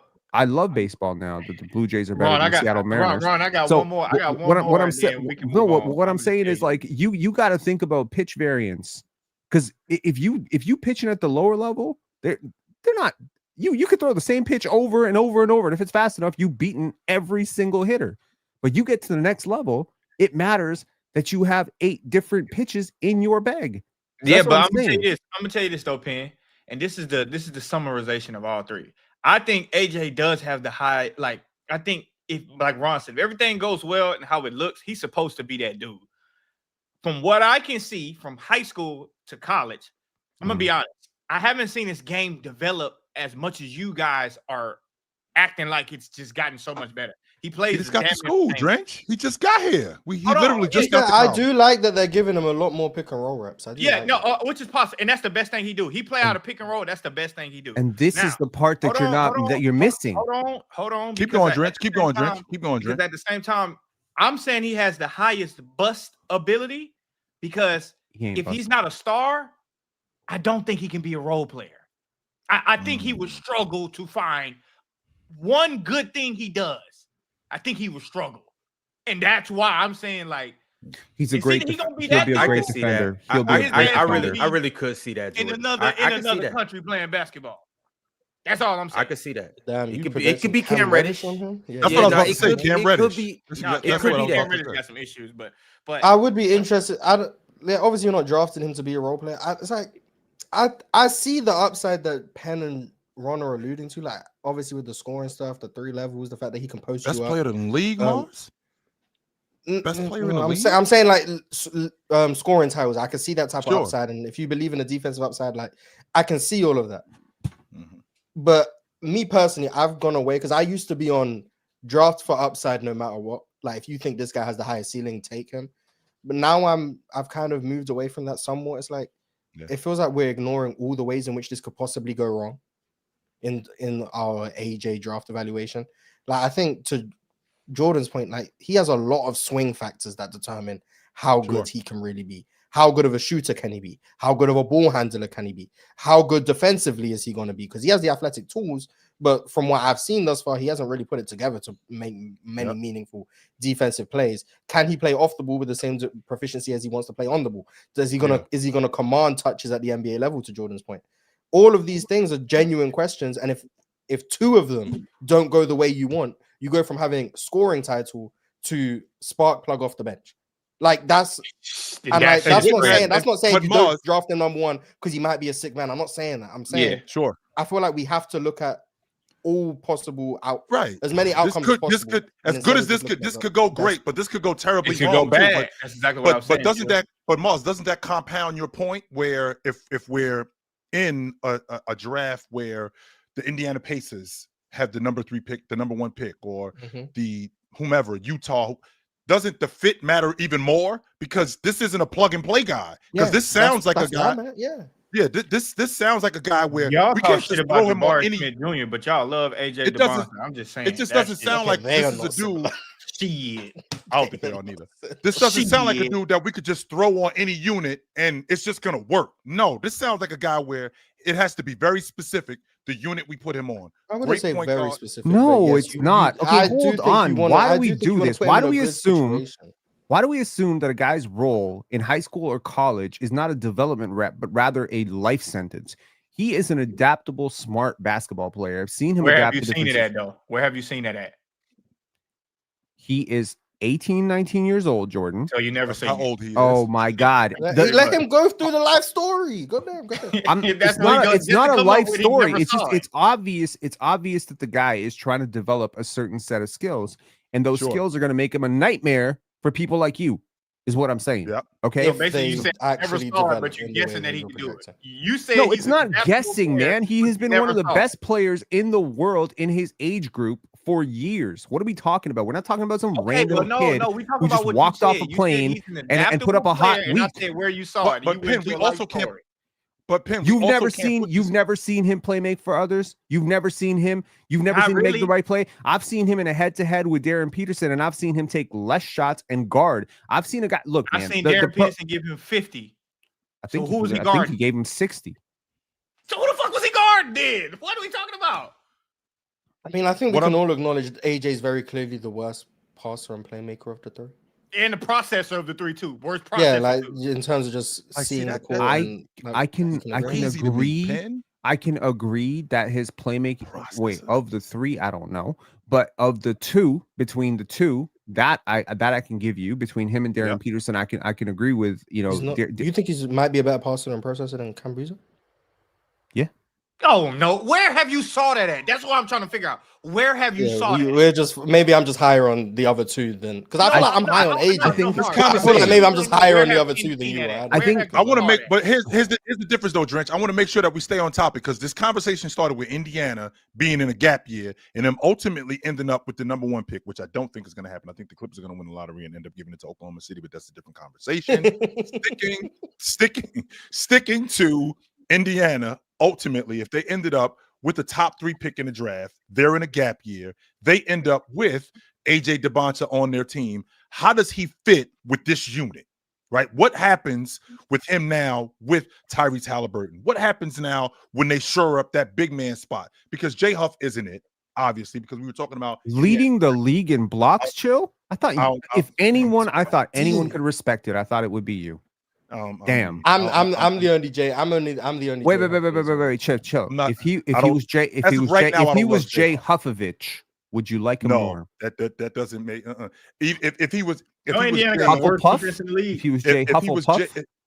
Jay Jackson and he was a little bit darker, that wouldn't make a difference. If he was Jay Swipovich from Croatia, that would make a difference. No, that's crazy. That doesn't make a difference to me. What I'm thinking about is a guy in AJ DeBonta, who, if he's getting on this Indiana team that was in a gap year the year before, and they're trying to basically get right back to where they were the season previous to that, not being the Eastern Conference favorite, because I don't think there's anybody up here that thought that they were the favorite, but being in the middle of that. How does he implement himself into that? Because they ain't picking him to just be a rotation guy. They ain't picking him to be a bucket getter either. They're not. They're picking him to do a whole bunch of things. So what do you do in transition? How do you process the defense even when the game is faster? How do you find guys now? So we saying AJ DeBonta in Indiana? If they end up with the number 2 pick, if we get 3 pick. Okay, let me speak for Kevin. I don't speak for Kevin Pritchard, but I'm gonna speak for myself. If I'm running the Indiana Pacers and we land AJ DeBonta, this is AJ's team now. Everything on AJ's timeline. Pascal Siakam, Benedict Mathurin. Y'all adjust. Jesus Christ. Okay, cool. So we're gonna man. go. So in your mind, we draft AJ. We go away from what got us to the conference finals and the NBA finals. Ben Because Mathurin wasn't AJ's on that there. team. And a game away from winning an NBA championship. But you said Mars. everything's on his timeline. I'm saying. Yeah, So are everything we is on going his away from- timeline. we- Yes. Are we going What away? about Tyrese If Halliburton? AJ doesn't By the way, fit the system that got them to the finals Oh and whatnot, my you God. would change the system. Mars, what did I tell you? What did I say earlier about EV? What is the projection Expected of value. exactly? So is this Oh, Pacers shit. team Break as down the currently function, bro. constructed with 32-year-old, soon to be 32-year-old Pascal Siakam, Jay Huff, Miles Turner now in Milwaukee? Like, why do we live in the past? Why do we do this? Like, yes, you were a what about finals Tyrese team. Hold on. Halliburton? First of all, 6 months you ago, were a by the way. finals team as a long shot. You needed a miraculous stretch, We still got there, miraculous Ben. stretch of We still shots got to there. get there. No, we still But got that there. No. doesn't matter, Chill. You look at that. Chill. Why don't that matter? Why wouldn't that matter? What about Because of Tyrese expected Halliburton? value. But while they Because were of on that expected run, value, you Jordan. were the one who was very consistently telling me that since January they were the best team in the Eastern Conference record-wise. Since They January, So how were. miraculous was it, or were they just actually that good? I think they were good Damn. enough to get there, Yep. but transition And does slow lost Game down 7. in transition does typically slow down in the playoffs, and Yep. their offense stalled many times. Their defense was exposed many times, and then they came back miraculous runs. No, it didn't. What It about still when they went was to the rolling conference in the finals the year playoffs. Do you know before? how many Was a runs this team they had? still Do you know how many rolling game in the winners playoffs. What Tyrese about, what Halliburton about had when they to went to hit the to conference get them finals the there? year before? Oh my God. Okay, That don't matter either. What Jordan. about Tyrese The Halliburton? Pacers Jordan. have had the best offense in the playoffs. Like Jordan.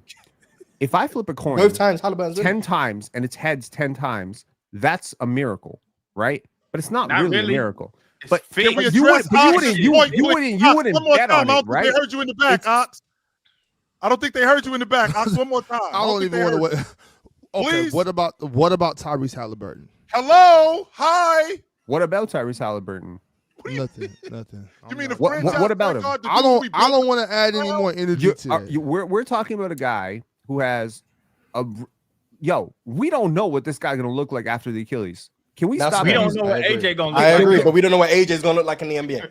But I That's do what agree. I'm We don't know saying. what Halliburton's gonna look like after a tournament. At least we have a baseline of Halliburton, though. We don't have nothing But to we AJ. don't have a besides- baseline of besides no Halliburton process of the game, no post-Achilles. hitting the extra passes, none of that 26 shit. years old. We don't got none of that shit. Joe, We just got him to 26 butt. years old, already not And the he's 20 greatest and he's not athlete. 18. First of all, we are taking and relies on athleticism tremendously. Do you know how I know Tyrese Halliburton is a very, very major risk? Because I've seen Tyrese Halliburton injured. I've seen Tyrese Halliburton when he's lost his twitch. I've seen him with a groin injury. He does not look right. When Yeah, this he was dude about is to send not the Thunders right, home, bro. when He this tears dude is Achilles. not right, everything goes wrong for him. All Can't the we say that pace, about all the everybody speed. though, Penn? I mean, like, No, I don't think this is no, just you Tyrese can't, Halliburton. Chill. No, you can't. Because when Kevin Durant is not right, Kevin Durant is still a 7-foot sharp shooter. That's why I think Kevin Durant was able to recover. If Shaquille O'Neal is not right, Shaquille O'Neal still is 7 feet tall, 320 When was Kevin pound Durant behemoth not with right? good touch. But wait, Well, he whoa, tore his when was Achilles Kevin? too. That's what he's saying. He tore Kevin Okay, Durant he tore did his tear his Achilles. Achilles. However, And he came back He Amazing. still was able to run fast. He still was quick. He still had Fast, quick funny. twitches. Chill. Yes, if you he still was able to do scale that, down Brent. all the Let's not make it advantages look that like Kevin the dude was out here Kevin just Durant has, slow. speed is very, very low on that list. His advantage is not No. because he's fast. He's fast for a 7-footer, 100. but it's chill. Keep right going. I'm now, listening to you, man. Keep going. Kevin Durant gets this entire game off in like 2 dribbles. What is fast about this? He's I would argue efficient. that's become what he's had to do, which is a testament. to Well, him. that is the Because he's testament to the 37 fact that today. but can But Tyrese 6 Halliburton years cannot ago, scale that. no, that wasn't the case. But Tyrese Halliburton cannot do that. Look, what I'm saying is just because Dominique Wilkins and Tyrese Halliburton come back from an Achilles tear doesn't mean that this is now the new normal. We saw Kobe. Okay, and Kobe was a good athlete. old. Tyrese is Really, nowhere near hold the on. athlete as any of those He was guys. old. I don't think Okay. Ken is wrong to say that we don't know how Halliburton's going to come back from an No, we Achilles. don't, We don't need to right. act like everything he says is disagreeable. No, Like, that's no, correct. We don't know how Jason Tatum's going to come back. We don't know how Yeah. Dame's going to Right. come back. Like that's reasonable. We don't know how AJ but gonna okay, play, hold though. on, That's Mars. the main thing. I Between agree. That's where Jason- I'm at too. between- We used to Mars, throw That's away even between bigger. Jason That's Tatum, even between a Jason bigger Tatum concern. and Tyrese Halliburton, who would you bet to make a better recovery from an Achilles tear? Tatum. I don't think that's a fair my question. instant bet would be who takes more time to actually recover. If Jason Tatum Both comes back this of them season, sat out the whole season, Moss. Then my money would be on Tatum. My money would be on Tatum. Yes, my money. But I also don't think that's a fair question because I feel like in this context of AJ going to Indiana, to Ron's point, I feel like we have a baseline of what Tyrese Halliburton is. We have a baseline to what Tyrese Halliburton is. Number one, he's Penn's not wrong about do we know how if he comes back after the Achilles, but I can also say he wasn't very athletic in the first place anyway. He's extremely athletic.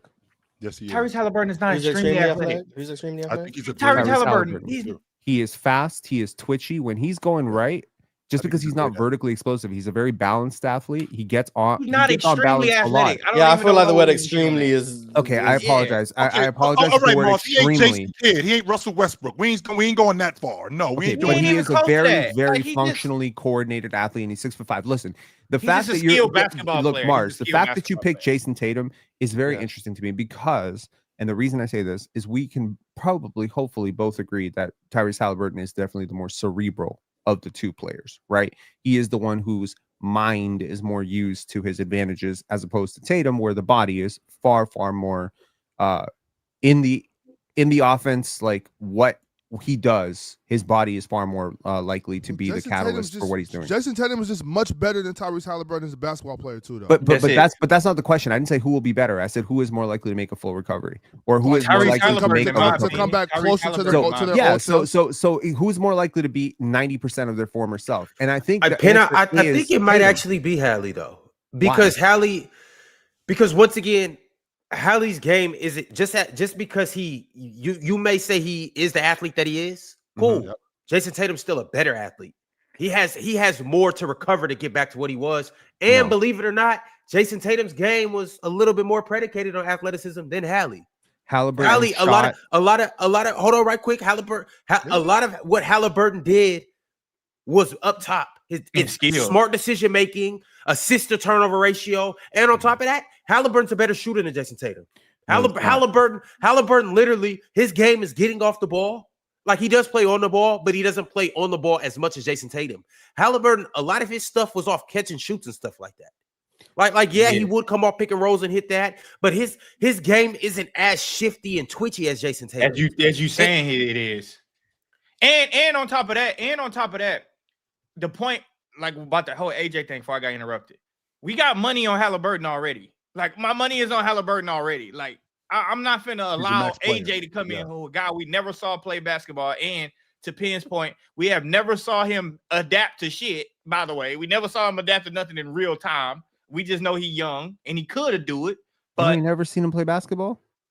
No, you've been watching him play baseball the whole time.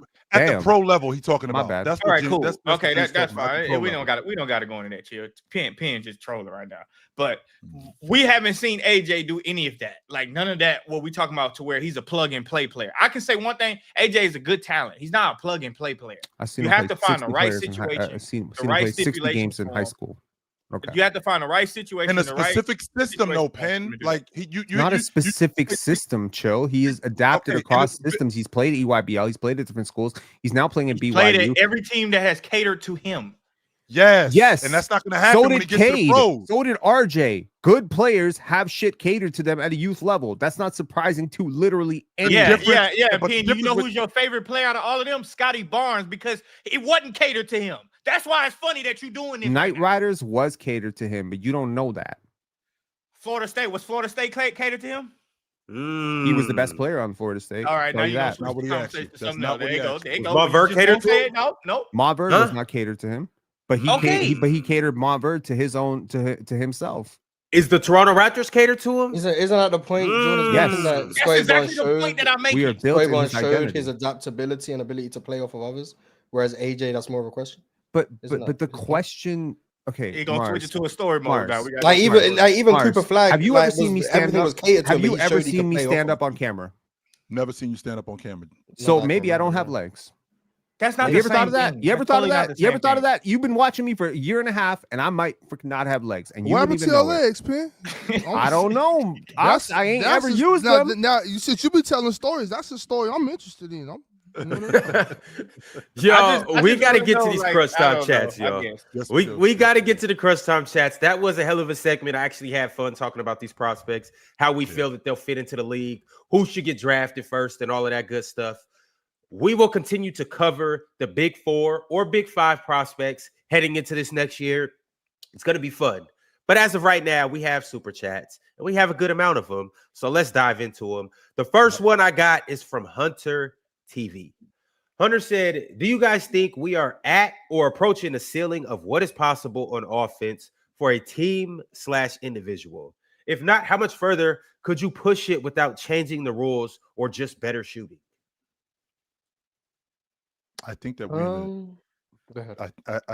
I think that the game is always evolving, and if we're at the ceiling, then this means that this is where the game is going to stay. And I don't think the game is the same today that it was 5 years ago. If you think about what the game was in 2019 as opposed to 2025, game is way different. Much more space, more guys cracking the long ball, more big guys cracking the long ball, more big guys handling the basketball, which means that 5 years from now, the game's going to be in an even different place in terms of how the game is played. So in terms of the ceiling, I think that ceiling is a glass ceiling.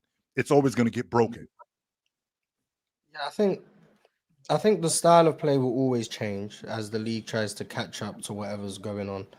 But statistically, I don't know if offensive ratings can get higher than they are. Like how much higher, I don't know.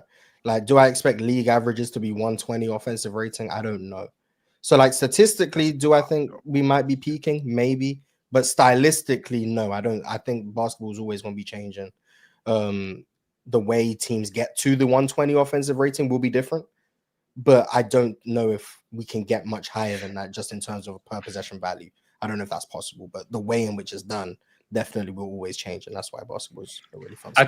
I think it'll go back and forth. I think it'll go to the old and then come back new. I think it'll just switch. I think once one team, it all changes once one team wins. Like once the team win with a different style, everybody tries to mimic that style. So if somebody win with a double big chill, they're gonna go back to double big. If somebody win with post ups, they're gonna go to post ups. Like if somebody wins with good ball movement, they're gonna go with good ball movement. So it's just, I think that's what happens. I will say it didn't change when Giannis won. I will say that the league didn't change very much when Giannis won the championship.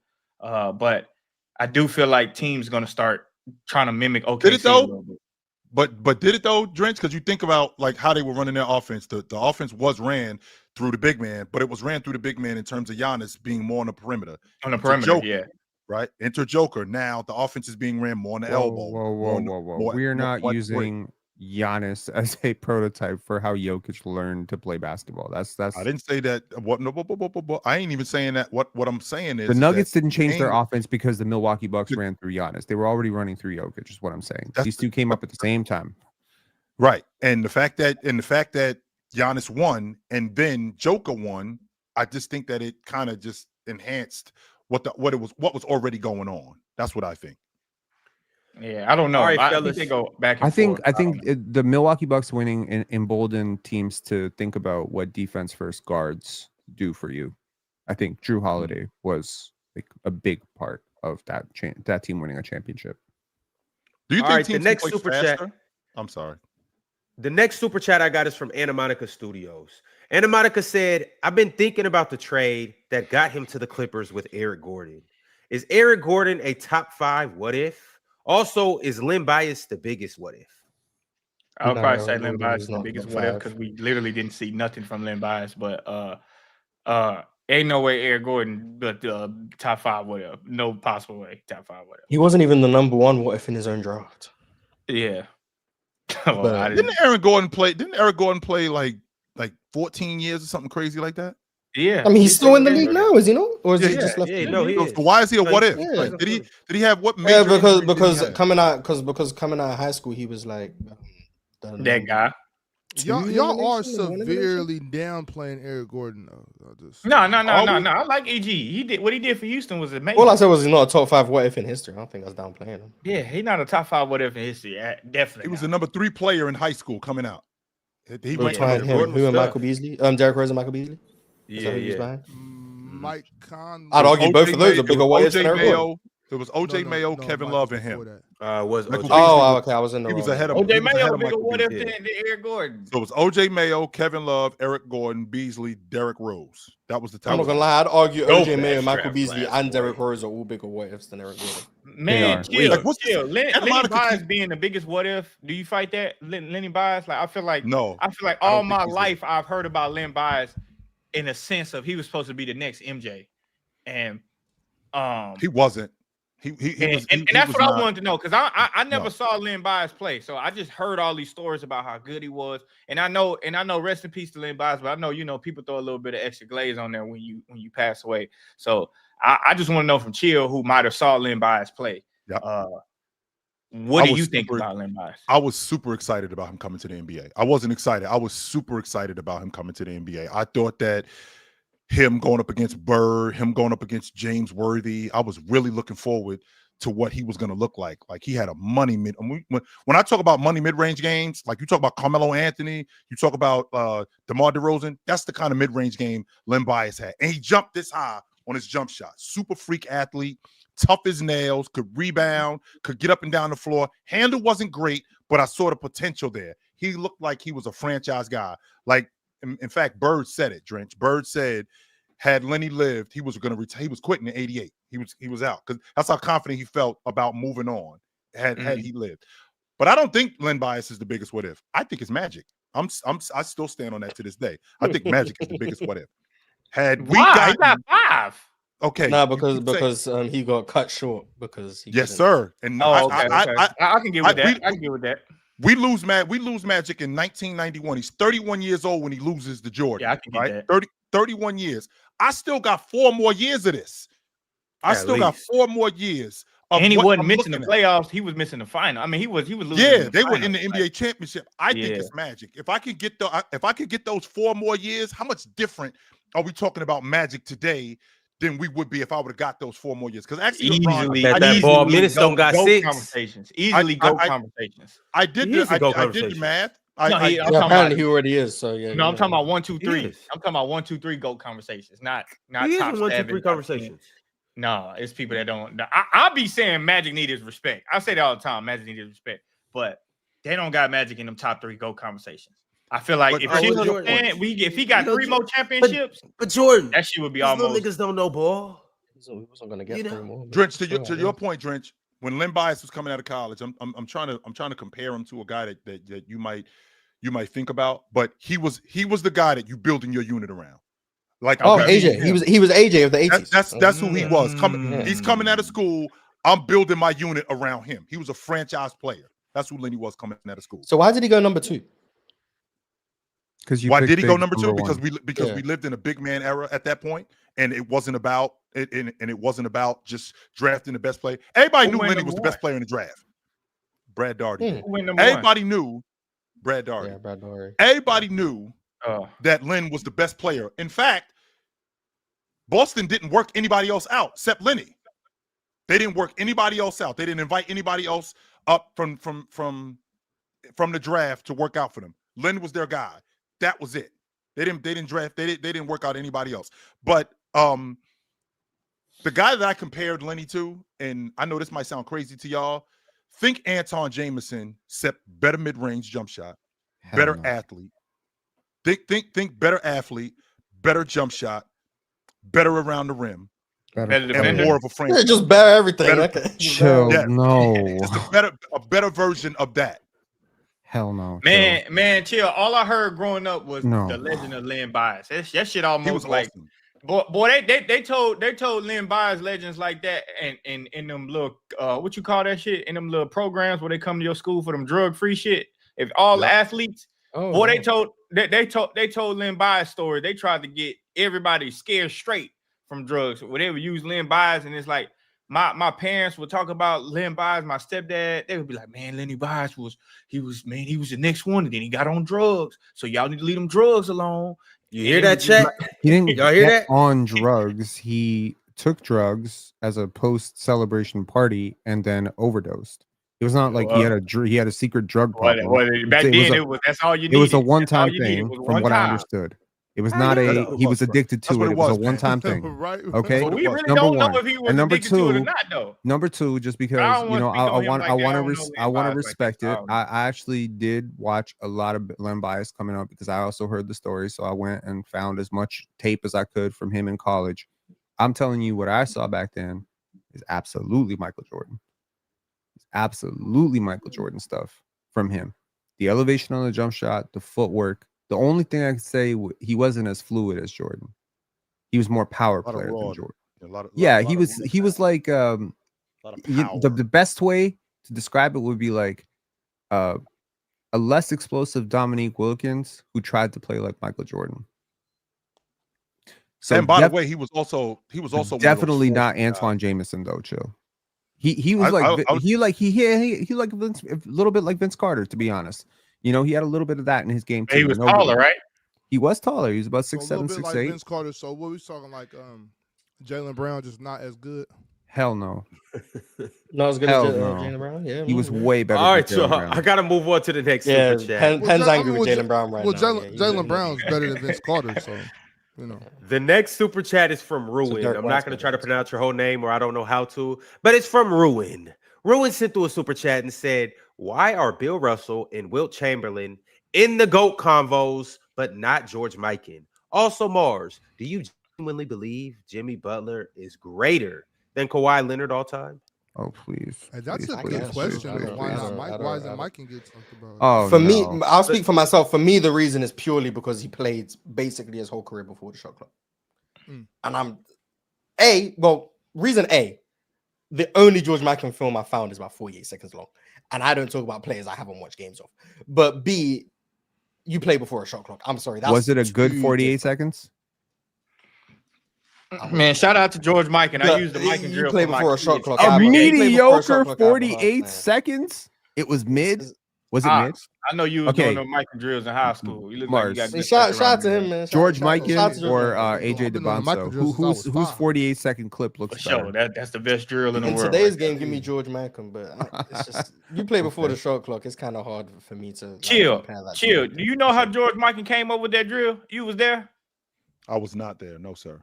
Oh, He okay. was the one who introduced it to him, but Mikan got all the credit because back That's in a hell of a 19- drill right there, boy. Them black man kids wants today them can't do credits that for shit like that. I'll be like, Mikan drill. They be like, what is that? I'm like, man, come on, man. I got to show you this shit. They still don't know how to do it. They bring that ball down every time. I'll be like, God damn. That shit But- killed Shout me. out to That, George that ball Mikan, touched man. the ground. I started losing my mind. Mars, You can't bring it Jimmy down. You Butler catch it or like right Kawhi back all over. time? Boom, boom, boom, boom. Kawhi, obviously. Jimmy Butler. Why not? I don't know why he asked me. Do I genuinely believe that? I don't remember I've ever said that. I Kawhi. think really so, hate these Mark. I might have conversations. heard you, but I the don't way think I that they're- mean, I don't think that's a crazy thing to say. Obviously, I disagree, but I don't think it's really that crazy to have as far as like a career greater conversation. Man, shout out to Jimmy Butler. You know what I'm saying? But like, who's better? I think it's for me. It's obviously Kawhi.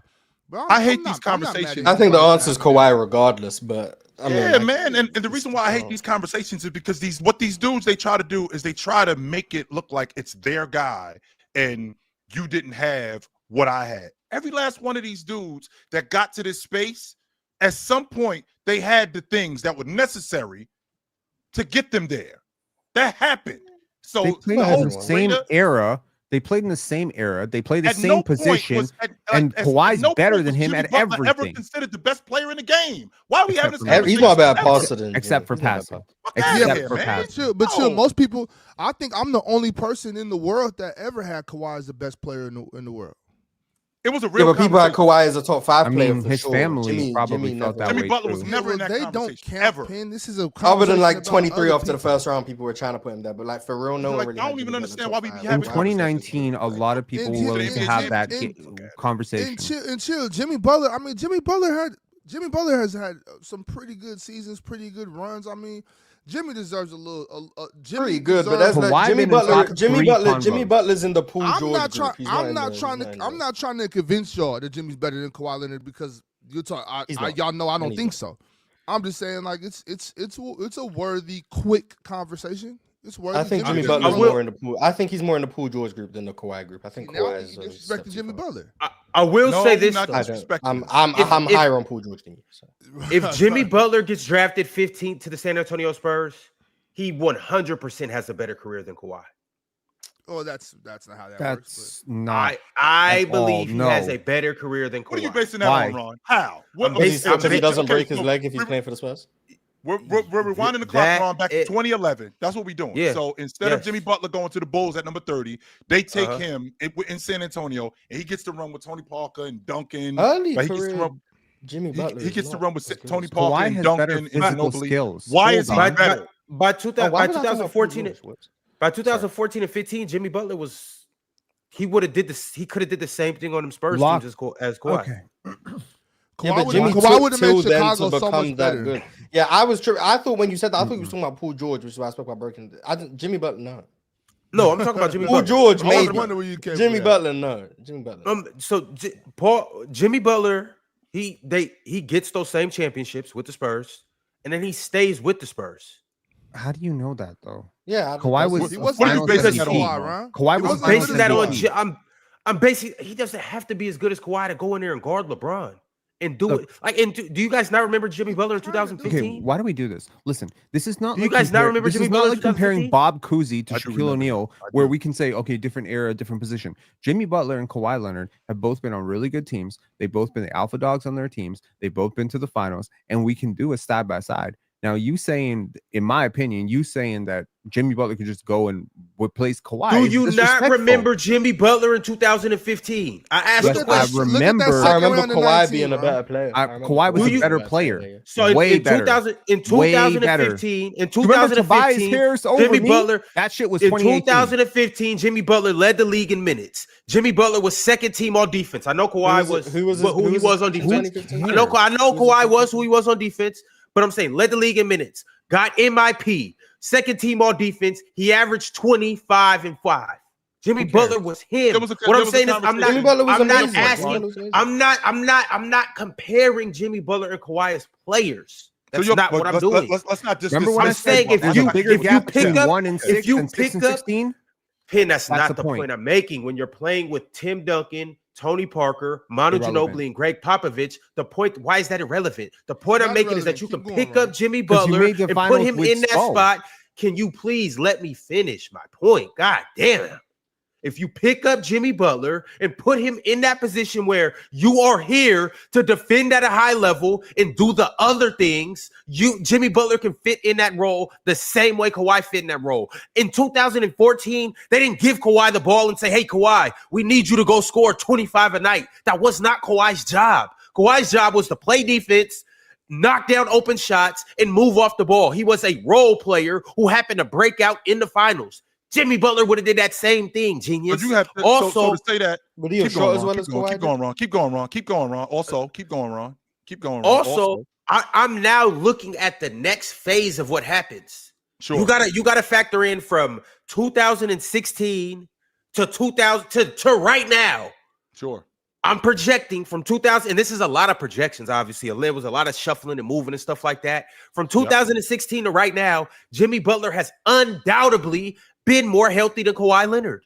Undoubtedly. Now, Jimmy Butler does have his issues with coaches and teammates and stuff like that.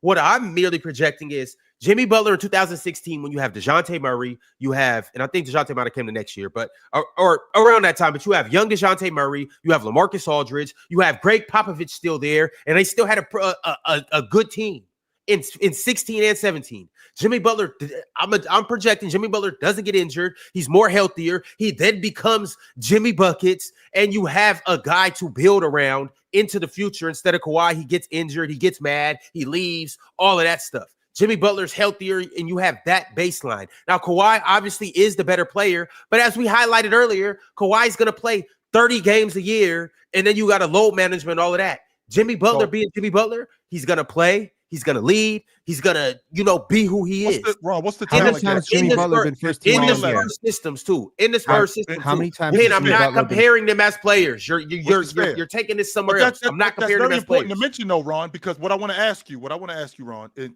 2011, we got the 2011 draft. What's the talent gap between Leonard and Butler? Oh, The talent gap in when? What's the talent gap between those two guys when they both draft show up? When they both show up? They both showed up in 2011. What's the talent gap between those guys? this is insane. Like, Is it a huge gap, Ron? Is it a small gap? I don't think it's a huge gap because they were both projects. Okay. Yeah, am I wrong to There's say Kawhi always was been a probably gap. more There's raw always as an been a offensive gap. player, even though they were both raw? He was Am I more wrong to say raw, that? but he had 100%. more He was potential. more. He Yeah, had longer more arms raw. by That's a where I was going with mile. He had bigger hands. He was He 2 was years just younger. with that- he was younger. With that being said, Ron, with that being said, Buckets was in Chicago for 8 years, right? He showed up there. He was there for 8 years, and in the 7 or 8 years he was there. When the reins were handed over to Kawhi Leonard, we didn't know he was this good of a bucket getter. I know I didn't. I'm not going to speak for everybody, but I didn't know that he was this good of a scorer. I didn't know he was this good of a processor on offense. I didn't know that he was this good of a defender. Jimmy Butler, to your point, there was the conversation in 2015, who was the better two guard in the league between both him and Klay Thompson. That's as far as we went at that time. Buckets, we were having a conversation when he moved away from that role from Duncan when that dude got old, from Manu Ginobili when he got old. Where is Kawhi Leonard in the pantheon of players in the league? Is he the best player in the league? Is he a top 5 player in the league? We didn't have that conversation that early about Jimmy Butler. And I don't think that changes if Jimmy Butler is in San Antonio. This is what you guys keep confusing. I'm not saying that Jimmy Butler would be the level of player Kawhi is. We're talking about Greg Popovich and a San Antonio Spurs system. That's what why he I'm trying to say, Ron. Well, you said he would do the same thing. That's what you're saying. Yes. They're very different I'm players. saying he would do the same thing because in 16, Kawhi would be the better player. You're underrating. No, both he wouldn't. players No, here. I'm not. No. So how loosely is the same? Win a championship? Yo, I'm trying to follow you, Ron. So you're using the word "same" very loosely. No, I said he would be better as a Spur because he would last longer as a Spur. He wouldn't have the injury issues, and I'm projecting that he wouldn't leave. He would have stayed with Greg Popovich in that system with LaMarcus Aldridge through them years. With DeJounte Murray through those years. Right there, Ron. Yeah, Let's stay right there. Ron. Yeah, but 2011 to 2018. Yes. Let's stay right there. Do you think Jimmy Butler would have been better as a Spur than what Leonard was? No, individually, probably not. But I'm saying they still win both of those championships with Jimmy Butler inserted instead of Kawhi. Are you trying to say that Jimmy Butler would be better as a Spur than he was everywhere else? I think that's what he's saying. I don't think he's saying that Jimmy Butler would be better than Kawhi as a Spur. He's saying Jimmy Butler would be better as a Spur than he was as a Bull. Is that correct? What I'm saying is they still win those 2 championships. In 2016, Kawhi only played 9. What do you mean? Well, maybe Jimmy Butler makes a free throw. I actually, 2. I'm with you, Ron. Yeah, 2. They win that one championship. My bad. They win that one championship. So they still win that championship. But then also in 2018, Jimmy Butler he does it. That's when Kawhi started being Kawhi and breaking down. Jimmy Butler doesn't just play 9 games that year. So they bounce back and they have that full year. Then he leaves to Toronto that next year. Jimmy Butler potentially doesn't just leave to Toronto because he's mad because he's disgruntled about the injury and stuff. So what I'm saying is the Spurs, it's not a gap in that Spurs legacy. It still carries on with Jimmy Butler as their alpha never dog. Got disgruntled. Ever. He did, but I'm saying he does have a history. Come on, no, he man. He does. No, he does. But I'm just projecting him in and Greg system. Popovich. He goes him and Greg Popovich. Oh my God, Greg Popovich. I don't know. I just think he potentially could have been just as good, like if not a better. Too hard to make everything a conversation. I feel like we just know Kawhi's better, and we're just trying to. It really isn't. To be honest, I said Kawhi's better. Like Ron, even when you said the same thing, you didn't even mean the same thing. You just meant they still win in 2014, and it's like I guess, but like the same thing should encompass more than just do the Spurs win the one championship they won. Do they win 67 games with Jimmy Butler as their best player? Probably not. Does Jimmy Butler win 2 DPOYs on the San Antonio Spurs? Hell no. Probably not. Is Jimmy Butler just even as good of a player as Kawhi was on the Spurs? Probably not. Okay. The same thing being minimized to just, the one championship they won in which they demolished the Heat, they would still win with Jimmy Butler. I got a question. Kawhi's Spurs tenure was a lot more than that. Jimmy Butler and Kawhi Leonard met in 2019 when the Raptors faced the Philadelphia 76ers in that grueling 7-game series in which Kawhi hit that crazy bounce shot. So what I'm saying is, if prior to the series, for some reason, or prior to that year, the Raptors had decided, you know what, we took a risk on this Kawhi Leonard guy, but we don't like him. Let's swap him for Jimmy Butler. Do you think the Raptors win that series? Kawhi on the Sixers. This is them at their peak. No. Okay, cool. So that's the gap. And the difference here. Does Kawhi get Miami to the finals twice? Yeah. And wins in 2020. Maybe not. I have no idea. But what I will say is that Kawhi was a better shooter. Kawhi Leonard? Kawhi was a better shooter. No. Kawhi's always been a better healthy in shooter. 2020 and blew a 3-1 lead.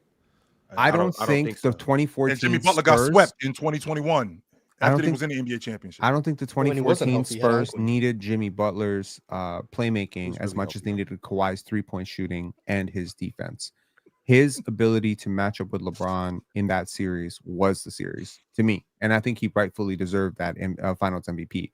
So when you take that into context, does Jimmy Butler make those threes? Does Jimmy Butler lock up LeBron that way? I don't know at that point. And if your point is just, hey, you just needed an ascending all-star wing, you could have done it with Vince Carter. You could have done it with Tracy McGrady. You could have done it with Paul George. I get that to some extent. You would have done it very differently, though. And that Spurs team needed Kawhi's defense. That's what I'm saying. Yeah, more so also, too, I'm not necessarily just talking about the Spurs. I kind of meant to say if you flip-flop their careers and put Jimmy in every situation Kawhi was in and put Kawhi in every situation Jimmy was in, I think Jimmy, we would be talking about Jimmy a lot more favorable than Kawhi. But we should talk about Jimmy more favorably. Jimmy would have did better. They would have kept Kawhi over Tobias Harris. I guarantee it. They 100% would have done that. You know what's funny? Jimmy would have did better with the Clippers. Jimmy would have did better with the Clippers than Kawhi had. The Sixers would have won the championship in 19. That's what I'm saying. I agree with that. I do agree. Like the Sixers absolutely win in 19. That team stays together. That Leonard team. And yes, with Leonard, if you have Leonard, the load management twins, yeah, come on, man. If you have Kawhi instead of Ben Simmons, that team has maybe 2 rings, if not 3. They winning That's it. one I could say. But I once again, and I still stand by it. Individually, Kawhi might be better than him with the Spurs. I think they still do the same thing with Jimmy Butler there. With the Clippers, Jimmy does better than Kawhi with the Clippers. If you flip flop them, if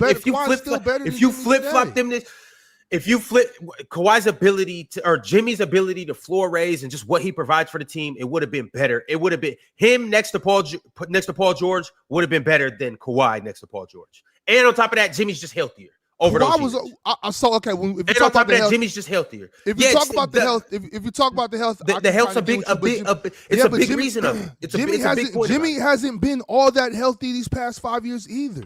So that's what I'm saying. But look, either way, because he think he started a conversation between Jimmy Butler and Kawhi Leonard, because you didn't. Either way, he clearly did, because we're talking about it. Because Ron, look. Never said he was better. I never said he was better. This whole time I never said he was better. I know you didn't say that, but I'm trying to say is that Kawhi Leonard was better than Jimmy the first 7 years of their career, and the gap has grown. Like Kawhi in these past has Kawhi been better than Jimmy these past 5 years? Yes, absolutely. Kawhi's better than Jimmy today. And that's fair. Really. But I still have to look back at production for the last 5 years. And the point that I'm making is Jimmy Butler has 2 finals runs, and he's just what he's done, just team wise and winning wise. We haven't got that from Kawhi. Kawhi did have 2019, but outside of 2019, Jimmy has done it twice. And that's really just the point I'm making. But the difference. So like when you look at their careers side by side, statistically, they're almost identical. You know where they really differentiate? In the playoffs. In the playoffs, they are completely different players. And people talk about playoff Jimmy. That is Kawhi is 5% more efficient than playoff Jimmy from true shooting percentage. He was just better than him. Well, Kawhi's better scorer than Jimmy for sure. I mean, y'all gonna act like Kawhi had to hit that lucky ass bounce to beat Jimmy and them. Travel. Y'all gonna act like he ain't had to do that shit. That's not called a lucky bounce. That's not a lucky bounce. That's called flicking your wrist and getting the ball up there. You flick. Did he travel first? No, he didn't travel. They ain't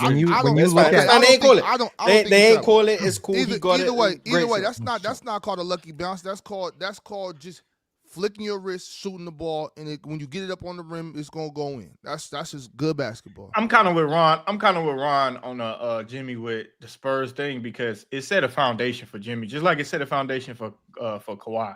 So I think that shapes his game a little bit differently.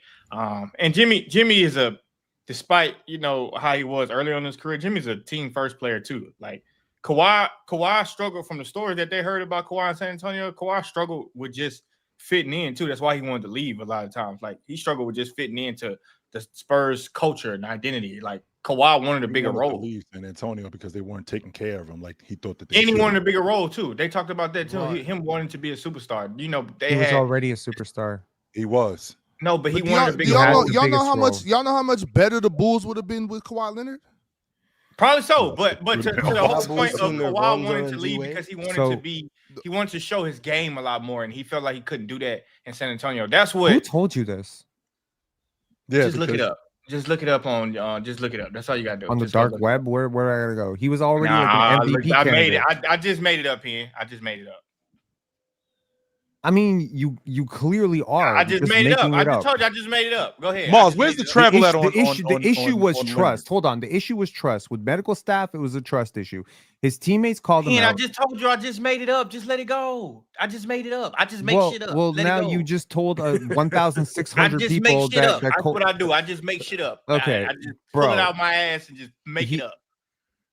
Wanting a bigger role was never part of the Kawhi Leonard issue in San Antonio. Move on then. You never seen it before. I just made it up. Move on. Bro was averaging like 30 points per game, but he wanted a bigger role. All right, okay then. I don't know what I'm talking about. Just go ahead. Thank you. Okay, good. Okay, cool. There you go. So what was the issue? Tony Parker called him out, said, "My doctors, I trust my Spurs doctors." And he felt very put out, and he felt very put out by his teammates. And that's another reason why I'm saying what I'm saying with Jimmy with the Spurs. I don't like Jimmy. Jimmy's not sitting out games. Jimmy's once again. Jimmy is a workhorse. Jimmy shows up to work.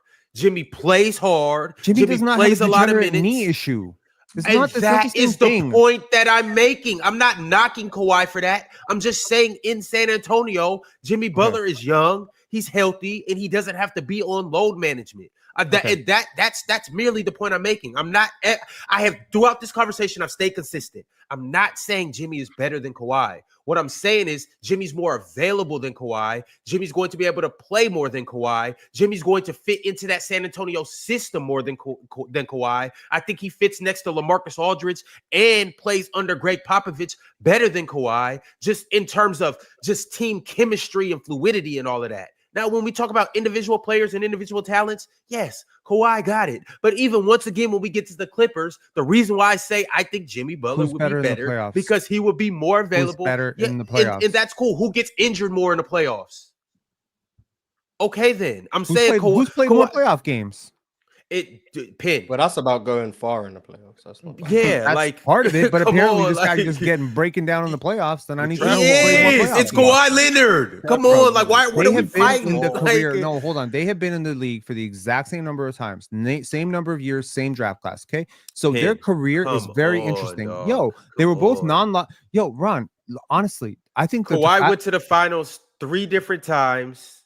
Mm-hmm. With it, and he played with that Spurs team built on the back of legends. So he had the first 7 years of his career was built on a system that was winning, that hadn't missed the playoffs in 20 years. A lot of that is factored into bullshit. I'm sorry, I completely forgot about this. How'd that system run when he left? What happened? We went to the playoffs once, and then we tanked for 5 years until we got the 7'7" Martian from France. Yeah, I remember that. And who else wasn't there? Look, man, I'm sick and tired of this Kawhi Leonard. Anyone could do what he did. Bullshit. It is irritating as hell. Kawhi Leonard is one of the all-time playoff risers. To talk about Anthony Edwards being a playoff riser, I talk about Michael Jordan being a bit of a playoff riser. Kawhi Leonard is the ultimate playoff riser. Between Jimmy Butler and Kawhi Leonard in their regular seasons, believe it or not, there's only a 1% gap in their true shooting on their entire career. They're same draft class. They've played very similar number of games. They both had a lot of injuries. Jimmy has played more games. They are actually pretty similar players in a lot of ways. They're wings, etc. I get all of that. Kawhi's a better defender, and his peaks in the playoff the stratosphere there. that he's gotten to. When he's not hurt. No. I mean, And that's the Jimmy point. got He's to played those more peaks, too. playoff Like, games. So what Jimmy I'm got to telling those you, when peaks, he's too. Kawhi when just he's hasn't- so healthy. Ron, I say he's Jimmy's played got more those playoff peaks, too. games. You say, well, he was carrying on the back of the Spurs. I say he's like you use and then you use durability. Pin, Well, which things of can be which of the true. arguments is it? They can I'm all not be gonna- true though. The answer is very obvious. I had to just check, and I've saved us all another 20 minutes. Jimmy Butler's VORP is higher. Oh, there you go. Oh, there we go. I said We can that. move on. Hey, no, he move on. probably We can probably move on. knew that, We- but he we wasn't can gonna move bring on. it up. We I can move brought on. it up, Jordan. We can move on. We can move on. I We're didn't done hear now. about I the brought it up like We're 4 done now. minutes ago. What's wrong with We're you? done now. Okay, We're done now. I brought that up, but guess Oh, what? we're not done now. Okay, never mind. Who got a higher VORP in the playoffs? I actually checked that too. It was Kawhi, but I ignored that because it didn't help. Oh, Trust so me. Mars, you doing what P be doing? Yeah, I'm trying to move on. Go down. Please. God damn. All right, All y'all. right, We are we gonna gotta move on move into on these now. super chats. The next super chat I got is from Khalil Season. Khalil Season said, "I can't believe my GOAT was almost out the league and ended up being, if not first, second best player on a team. Free Westbrook." Man, he is the best player There on the were team. people who were genuinely saying he wasn't an NBA player. Which I thought was foolish, Yeah, by so the way. shout All out to them. because Mars, you do realize they were saying that all because big number 15 ass couldn't fucking post up Caruso. Wait a minute, That's what they Drenchy. brought that shit up because wait- big wait a minute. 15 ass couldn't post up Caruso. It was Westbrook's fault. Drenchy, rewind, because remember, he wasn't an NBA player when he was playing with James too. He was on his way out the league. Of course, You remember that? It's of course when somebody GOAT don't do what they supposed to do, blame Russ. And for all I know, Russ the reason why the Lakers didn't go to the championship, the Rockets didn't go to the championship, the Nuggets didn't win the championship. He the reason why everybody don't win the championship. Is him. They've been trying to get Westbrook out of the league for a minute. And every time he show up, it turns out, oh, look, this Westbrook guy. He actually helps the team. Until he have a bad game, and you know what they're going to say? Oh, I told you he's supposed to be out the league. Look at him. He shot 0 for 7. They Like, got like, Russ. you When did know they the get cover Russ? number. Like right before the season started? That's what I was And about they got to say. and they got him to back up Dennis Schroeder, and meanwhile he started 18 I don't even minutes, think they 24 got him games to now. back up Dennis Schroeder. I'm on record saying it. Penn. Their guard rotation was already set. Russ had to wait for everybody else to get signed. Which is Russ was- crazy. They didn't even Russ his had- contract not even guaranteed right now. How about that? And not only Penn did Russ have to wait for everybody to get signed, he was the PJ Tucker in Sacramento. He was the Taj Gibson. They already had their guard rotation with Ellis, with Dennis Schroeder, with DeMar DeRozan, and with this kid Carter. Russ was supposed to come in But and now be they're the trying to filler. trade those guys. The And they're Russ trying to was build filler. around Russ. Yeah, and build around Westbrook. Yeah. They ain't trying to build Who around was Russ. They best believe they will ship Russ. They will cut Russ ass if they trade any of those guys. Russ gonna get his ass cut. If they trade any of those guys and they You bring can't somebody cut in, someone who had a triple double. I think there's a rule in the CBA Shit. about that. shit. I bet you they cut his ass. His contract not guaranteed. If they trade all of those guys, they're gonna say, "Well, we don't see that role for Russ here." I mean, they're gonna do a big ass press conference about it. Oh man, Russ has been great. I mean, no problems at all. We just in a different direction. Fucking weird ass smart people think they just super intelligent. Damn, weird ass smart people. Damn. Yeah. All right, y'all. I The want to next call super him chat I something else, got. but I just call him that. The next super chat I got is from, you guessed it, Anna Monica Studios. Said, if you did an all-time draft with everyone in NBA history to start your franchise, how many guys would go before Wemby? Michael Jordan, Shaq, Dirk. Dirk. Oh, interesting. All those guys have the Michael. benefit of hindsight. All those guys have the benefit of hindsight. Though. So it's like you're projecting with Wemby, meanwhile you get the hindsight of everyone else. Okay, so It's you like, didn't kind see of their unfair. careers come. You didn't see their careers in the NBA. You just saw them. They're going in the draft. Does Jabbar go ahead of Wemby? Yeah. Come on now. Are we are. assuming Yeah. they all? Are we assuming they're all within the era in which they played? Like we're taking Boss, this Jabbar is what in we're looking at. 1969. You have not seen Jabbar in the NBA. He coming out of UCLA. Oh, okay. You go- Then I gotta take Dirk back. Then I gotta take Dirk. You, Back. you don't know what he looks like in the NBA. He just coming out of UCLA. Does he go before Wemby? Come on now, Mars. Don't do that. I've already said this when Wemby before he got drafted. If Wemby's in a draft, I'm taking him number one. Every time. But you also said that Jalen Green was like Michael Jordan, so you take that. Yeah, back. so I'm not saying I'm right. I'm saying Oh, what okay. I've said. Well, I'm saying Okay. if Wemby Ben. is in the draft against any player pre-draft in NBA history, I'm looking at Wemby and what I saw from him pre-draft and what the potential is. comparing that to everyone else, no benefit of hindsight, not knowing that LeBron becomes the all-time leading scorer, not knowing that Kareem was the all-time leading scorer before him, Nope. not knowing that Wilt was going to average 50. I'm just saying, if they were all playing simultaneously and they were all in the same draft, Wemby would be my number 1 pick. LeBron might be my 2nd pick. Shaq's probably my 3rd pick. Chill, That's legit. probably How how tall was Kareem? Legit. 7'2". Flat-footed, he was 7'1", no shoes on, 7'1", flat-footed. 100% sure about that? Yes. I feel like he was taller. Sometimes I see him like, and I'm like, this dude probably 7'3". Mm-hmm.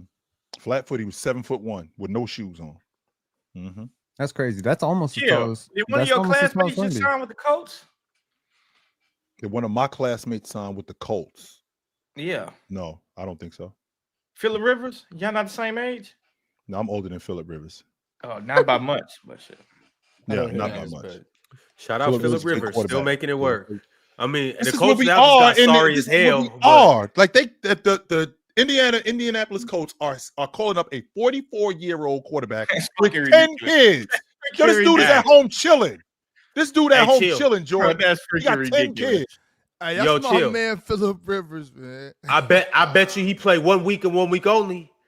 Because you know who they got this week? You know who they got Seattle this week? Superdog. Hey, I'm surprised he even signed. Hey, he must not have realized that they got to play the big bad Seahawks this week. He must not realize they got to come to Seattle this week. This is poetic justice for all the slander you gave Phillip Rivers all his career. The way you disrespected my man Phillip Rivers, and he finna come out of retirement and bust win the Super Bowl. It'd be the greatest comeback story. Damn that Super Bowl. I don't give a shit about the Super Bowl. I just want him to bust their ass this weekend. That boy been sorry for years. It ain't nothing. Mars, have you ever seen The Replacements? Mm-hmm. That's a great movie. I love that movie. That is a great movie. If you ever see The Replacements, that's what they doing with Phillip Rivers right now. Bringing a goddamn old janitor out of retirement. Mars, he has 10 kids. He's 44 years old. He been getting busy. What the? Okay. Yes. He ain't interested in playing. He's coaching high school football. After this Sunday, he ain't gonna be able to have no more. I think they just signed him, Phil. What the hell is going on? Imagine he start playing well. Better than Tom Brady. Yeah, they just signed him. He unretired. 44-year-old Phillip Rivers is older than his head coach. This motherfucker older than his coach about 4 years. What the fuck are we doing? What he gonna be like, hey, coach? That's like being older than my uncle, and I gotta call him uncle. I just feel sorry for the boy because he coming to play against the best defense in the league. Hey, keep your head on the swivel. Is he gonna play? Keep your head on the swivel. What are you talking about? He's not coming to sit on the bench. All their other quarterbacks are injured. So they just lost their starting quarterback who's been doing great this year, had a bounce back season. He just tore his Achilles. Their other quarterback, who was, I think, the number 5 draft pick either last year or 2 years ago, he has an eye injury. All season. I knew he wasn't gonna finish the season. He was fucking rapping, making mixtape shit. And then their other backup quarterback, so their starting quarterback tore his Achilles last week, and then their other backup quarterback came in and he got hurt too. Damn. So now Phillip got to come get his dome rocked. This man is older than everybody that's on the staff. His center, Chill, was 1 year and 10 months old when Rivers was drafted. You know what that means? That means that Phillip Rivers probably got kids older than he probably got kids older than the kids on the crew. He probably got kids, but they got some. Oh, probably so. Yeah, probably so. Yeah, his son is as old as the quarterback that started last week. Come on, man. Daniel Jones? Or the backup quarterback. No, not Daniel, the backup quarterback. The other dude, I forget his name. But yeah, that's so crazy, bro. Bro, that is not gonna look good. Somebody just tackle the dog shit out of Phillip Rivers and break his damn back. Well, that's what's gonna happen. Horrible. What? Hey, you know Phillip Rivers is starting the quarterback this week. So what we gonna do to him? Who is back there clapping it like that? Oh, I got a production team. Don't worry about that. Hey, Phillip a G. You can hit him. Y'all can hit him as much as you want, bro. He gonna bounce right back up. It ain't no thing. You can hit him. Phillip a G. He not like. And then we gonna put that belt right back on his pale ass. He ain't like these soft ass quarterbacks. He ain't like these soft ass quarterbacks. We're really not concerned about y'all. We are really not concerned about y'all. I can't wait to see y'all last week. We really not concerned about y'all. Ron, Frank said that sounds like Bama clapping it back there. That's crazy. We're gonna bust Drenchy Boy's ass on Sunday. We're gonna beat Indianapolis. We're gonna Hey, bust we y'all about to ass on upset Sunday. y'all ass. We just Chill, upset. Philip Look, Rivers gonna beat y'all. He's not gonna beat us, but he gonna beat y'all. Chill. Guess who we just upset? And Shador played way better than Cam. I Upset. knew Shador was better than Cam this whole time. But listen, we about to whoop y'all ass too, chill. We about to whoop y'all ass too. As you were saying, Ron. Go ahead, Ron. Tupac Westside said, "Good morning, fellas. Off-topic question. Favorite line from Scarface, besides the obvious one. Also, how y'all feeling about with that Stero in his limited minutes? Thero. I remember who was that was really high on him? That might have been Penn who was high on him. And I was saying, man, No, that motherfucker was ain't gonna do was shit. that real talk? Was it not John D? It could be Might John have been D. John D. Might have been John. I think it was. Is Thero African? No, he's born it was in Penn. the U.S. I can't remember where it was, but he's But not. is he African I would descent? assume, I'd If assume he so. I mean, African, if he African, logically, you know I'd assume you so. know who was high on him.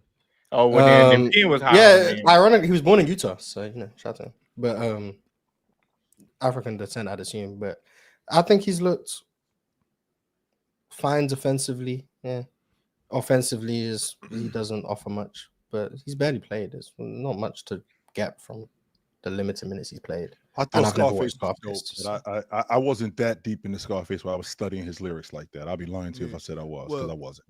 This is the thing. The best line in the movie is when they riding in the car. Oh, you talking about Scarface the movie? I thought you meant the rapper. I'm sorry. Yeah, not the movie. Yeah, the chill. movie. Don't disrespect the ride- Houston legend like that. They riding in the car. No, he was dope. And Manny and he talking about what he about to do, and Manny like what he said. Manny said, "No, just be happy with what you got." And he said, "You'll be happy. Me, I want what's coming to me." He said, "Yeah, what's that? The world, Chico, and everything in it." That's the bar. That's the best. Damn all that. Say hello to my little friend. Nah, that shit is cool. That shit's cool. But the world, Chico, that was the best line. The best line in Scarface was him on the bus with Manny, and he's got this concerned look, intrigued look, and it goes from intrigued to "you fucking idiot." So the first thing he asks him, Mars, is, "So you tell him?" And he goes, "I told him what you told me to tell him. I told him I was in sanitation." And he looks at him. It's crazy.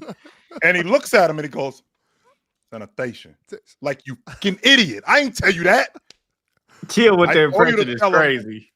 I told you to tell him that you were at a sanitarium. Where you said that? Oh, you fucking idiot. That was the best right there. I love that. That was so awesome. Oh man. Was that an accurate depiction from Chill? Anyone who's watched the film? Yes. Mars, you never seen Scarface?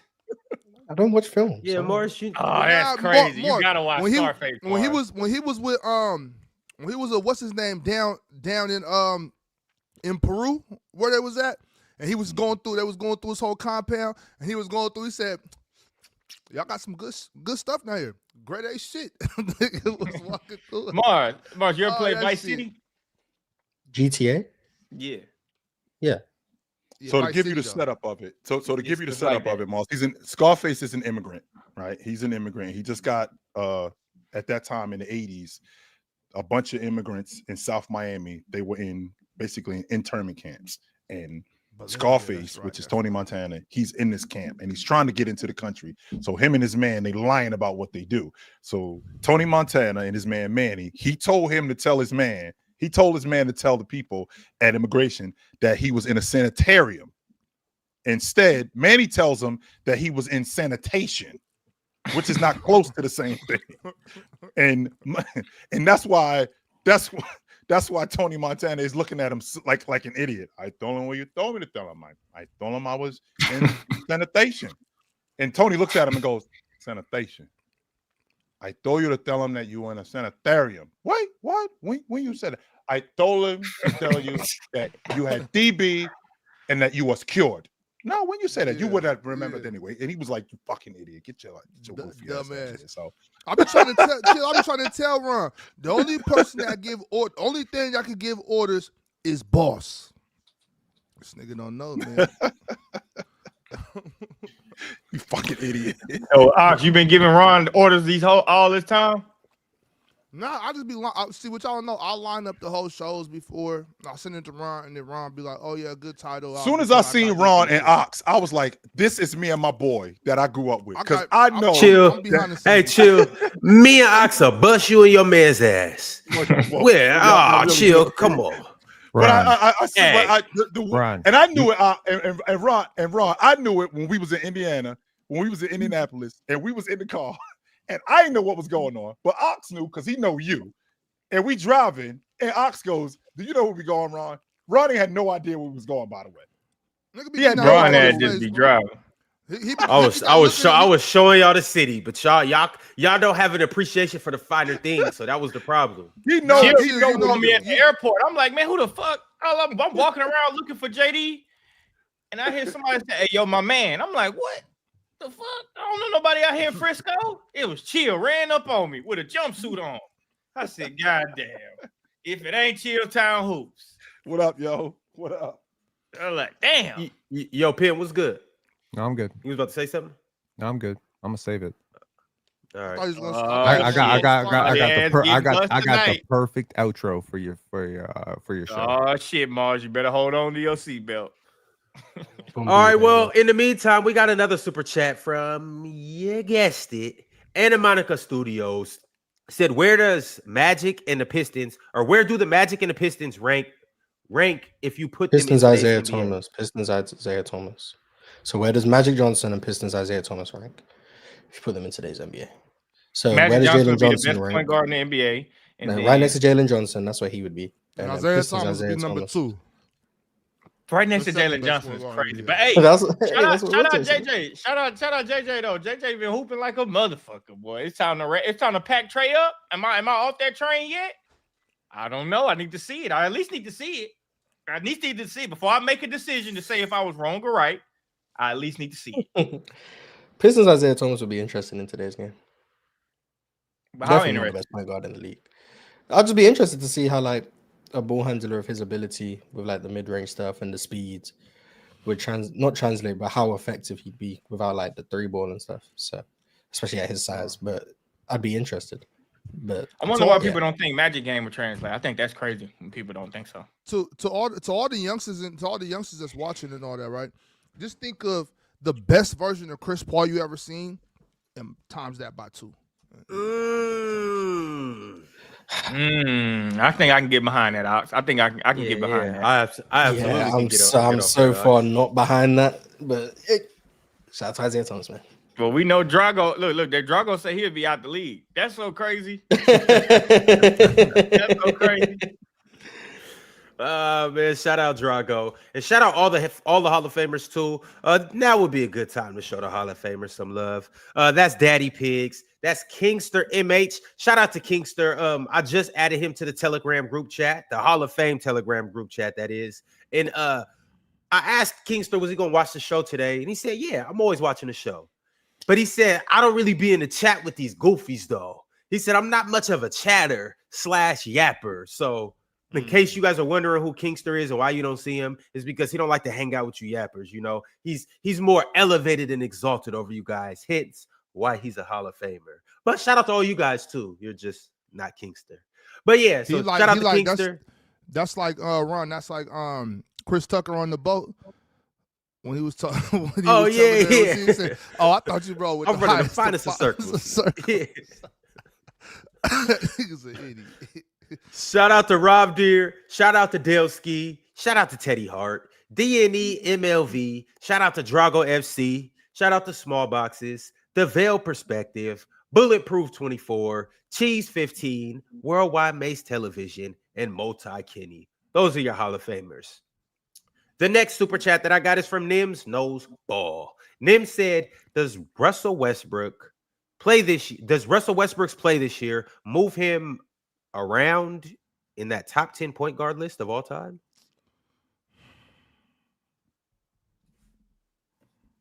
Can't hear you, no. If he was there before the season started, he's still there for you. If he wasn't, he's not. That's where we're at. We're in year 18. What else you need to see? I don't think there's much. Westbrook at this level isn't doing much to move him higher or lower at this point. But yeah, I think he's in and around that top 10, regardless. So. Yeah, by the end of this year, he might jump Stockton for me. So you guys just stay posted. I'll let you know. You suck, bro. I forgot you had Stockton at 3 and Russell at 4. Yeah, shout out to you, man. Yeah, I ain't got Stockton in there. And I like John Stockton, but Stockton is, I think he was like number 9 for me. You had Stockton at 9 and Westbrook at 8. Yep. Yeah, there you go. Why you got Stockton so low? What's going on with Stock that you don't like? Not that I don't like. I just like the guys that got ahead of him just much better. Like I just think Russell Westbrook is a better point guard than John Stockton. Based on what? Oh God. Scoring, passing, rebounding, just based on being a better player. Based on basketball. Okay. Better bucket getter, better defender, better decision maker. I think Stockton's a better decision maker than him, but I also think Russell Westbrook is a better passer than him, to be honest. Those two different things to me. So if you're a better passer but not as good a decision maker, wouldn't that go against you? No, because I could be a better scorer and my shot selection sucks. Meanwhile, you are a bucket getter and your shot selection is better. Would I be a better bucket getter than you? Depends on how we look at buckets. But to answer your question about Russell Westbrook and the John Stockton one, like I feel like Stockton game could have been a little bit limited because of the way they played basketball. So I can only speak on how I saw him play. Now, how I envision him in today's era, we might see a different John Stockton for sure. But just a lot of throw that motherfucker to the post to Karl Malone, pick and roll, pop, Karl Malone do the work. He did so much more than that, Dreams. He did. But of course he did. He set illegal screens. Yeah, shout out to John Stockton. No, I'm not getting on that. No, of course he did so much more than that. But I'm saying Russell Westbrook, just him having the ability to collapse the defense at all times. Him having the ability to collapse the defense at all times and be able to kick to whoever. That to me outweighs a lot. Like just having the ability to put 2 feet in the paint. It's not very many point guards that has ever played that has that ability more than Russell Westbrook. So that's why I would go with that. I just go ahead. I'm sorry. No, you got it, chill. Because I'm gonna change this. I just think that as a league guard, you are the guy with the basketball. You are the guy that I trust the most with the ball. And you are the decision maker. And I don't trust Russell Westbrook nearly as much as I trust John Stockton with the basketball. I mean that's understandable. I don't trust John Stockton nearly as much as I trust Russell Westbrook to win his matchup every night. So he was winning on GP. Who? John Stockton? John Stockton, yeah. I think I got GP better than John Stockton too, though. Mars, you got my list. That. I do, but you didn't have Gary Payton on there. Damn, you had Steve Nash on it though, so I think you would redo it if you could, and then just no. I would Gary Payton on someone. But all right, y'all. Yo, what's going on? Yo, what the hell? All right, well, anyways, to everybody that's in here watching the video, make sure you like it. We still got a couple more super chats. I do want to make a quick announcement. Tonight, we will be on PlayBack. So you guys make sure you pull up the PlayBack. We'll be watching the late Tuesday night game. Tonight is the Knicks and the Raptors. So you guys pull up for that and enjoy that. However, before that game, I will be doing the play-by-play for the number 6 team in the nation, the Rainier Beach High School Vikings from Seattle, Washington. They have the number 1 player in the nation, and they have the number 1 freshman in the nation. So before that playback starts, pull up to TikTok. I will be on TikTok live streaming that game. You guys pull up, come see what we got going on up here in Seattle, and come enjoy some good hoops. Are you going to do the real playback, or are you just going to be on there talking shit, talking about, damn, that was a good shot? Or are you gonna be like you just gotta pull up and see? I'm gonna be live on TikTok. The damn, game that was a good shot. Great play by play. I never heard him say that playback. Like, damn, that was a good ass shot right there. I can't get nothing off on playback with you two up there. How? You let me know how I can get that off. A play by play. Hey, anybody? What time you going on there, Ron? Impossible. And give the real time though. Give the real time. Bullshit ass time. It's 8 o'clock in the morning where Ox at. The game starts at 7. So I'll be there 7 p.m. Eastern or 7 p.m. Pacific.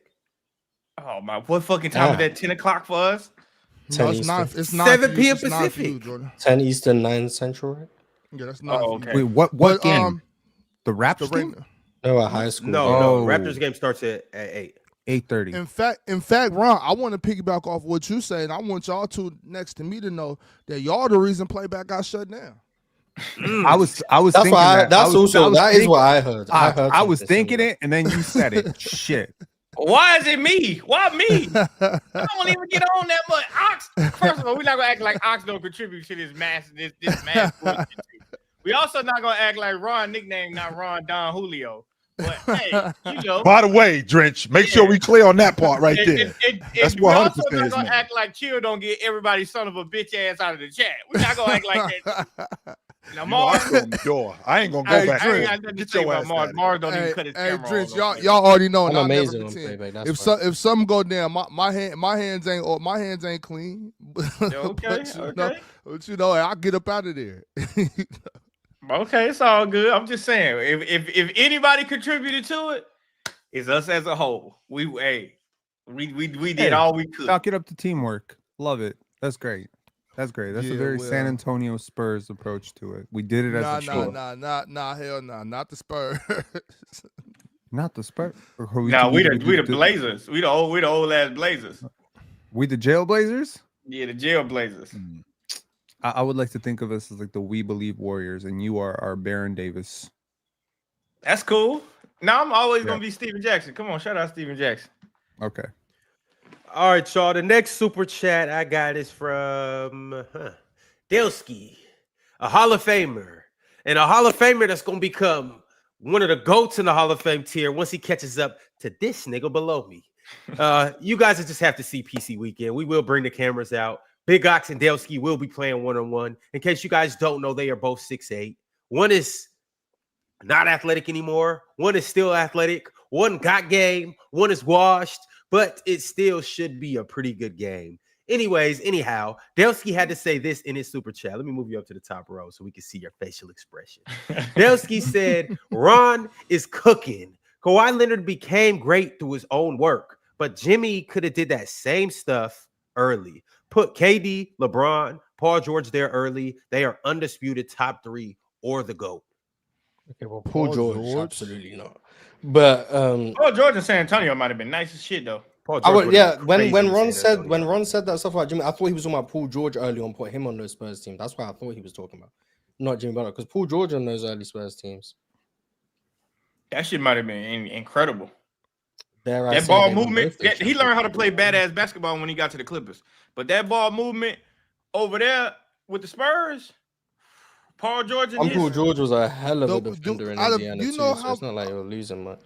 Of all 5 of those guys that were on that list, Paul George single-handedly dribbles the ball more than all 4 of them dudes combined. Yeah, he learned that. Yeah, he could be learned up that. there. No, he was LeBron doing James that. is He on was that doing that list. before. He was doing that way before he got to the Clippers. Just No, not even not going nowhere. as Just much. When he standing got to the around Clippers, when he dribbling got and to- shit. And No, that's when he all got he to want to Clippers, do is that's when they dribble. started that He think he Kyrie Irving or some shit. He's standing around just boom, boom, boom, boom, boom, boom, boom, boom, boom, boom, boom, Hey, boom, man, I'm not dribbling gonna the let air you out talk the about damn my- I'm ball. not gonna let you I mean, talk about Ox, my that Clippers is why he's that is why he's this generation's GOAT. That is, because of Nah, it's but, just I mean, so, nah, 'cause it's so my- aesthetically pleasing, Ox. But my thing is this though. Paul George didn't need to go to the Spurs to be dope. He was dope in Indiana. You know what I'm saying? Like Paul. He would have Paul been. He George, won championship with George, Spurs. Maybe so. Paul George was dope. Like I'm not taking that away from him. I'm just saying like I disagree with Delski. Delski don't know ball. That's why I'm gonna bust his ass when I run into him. Okay.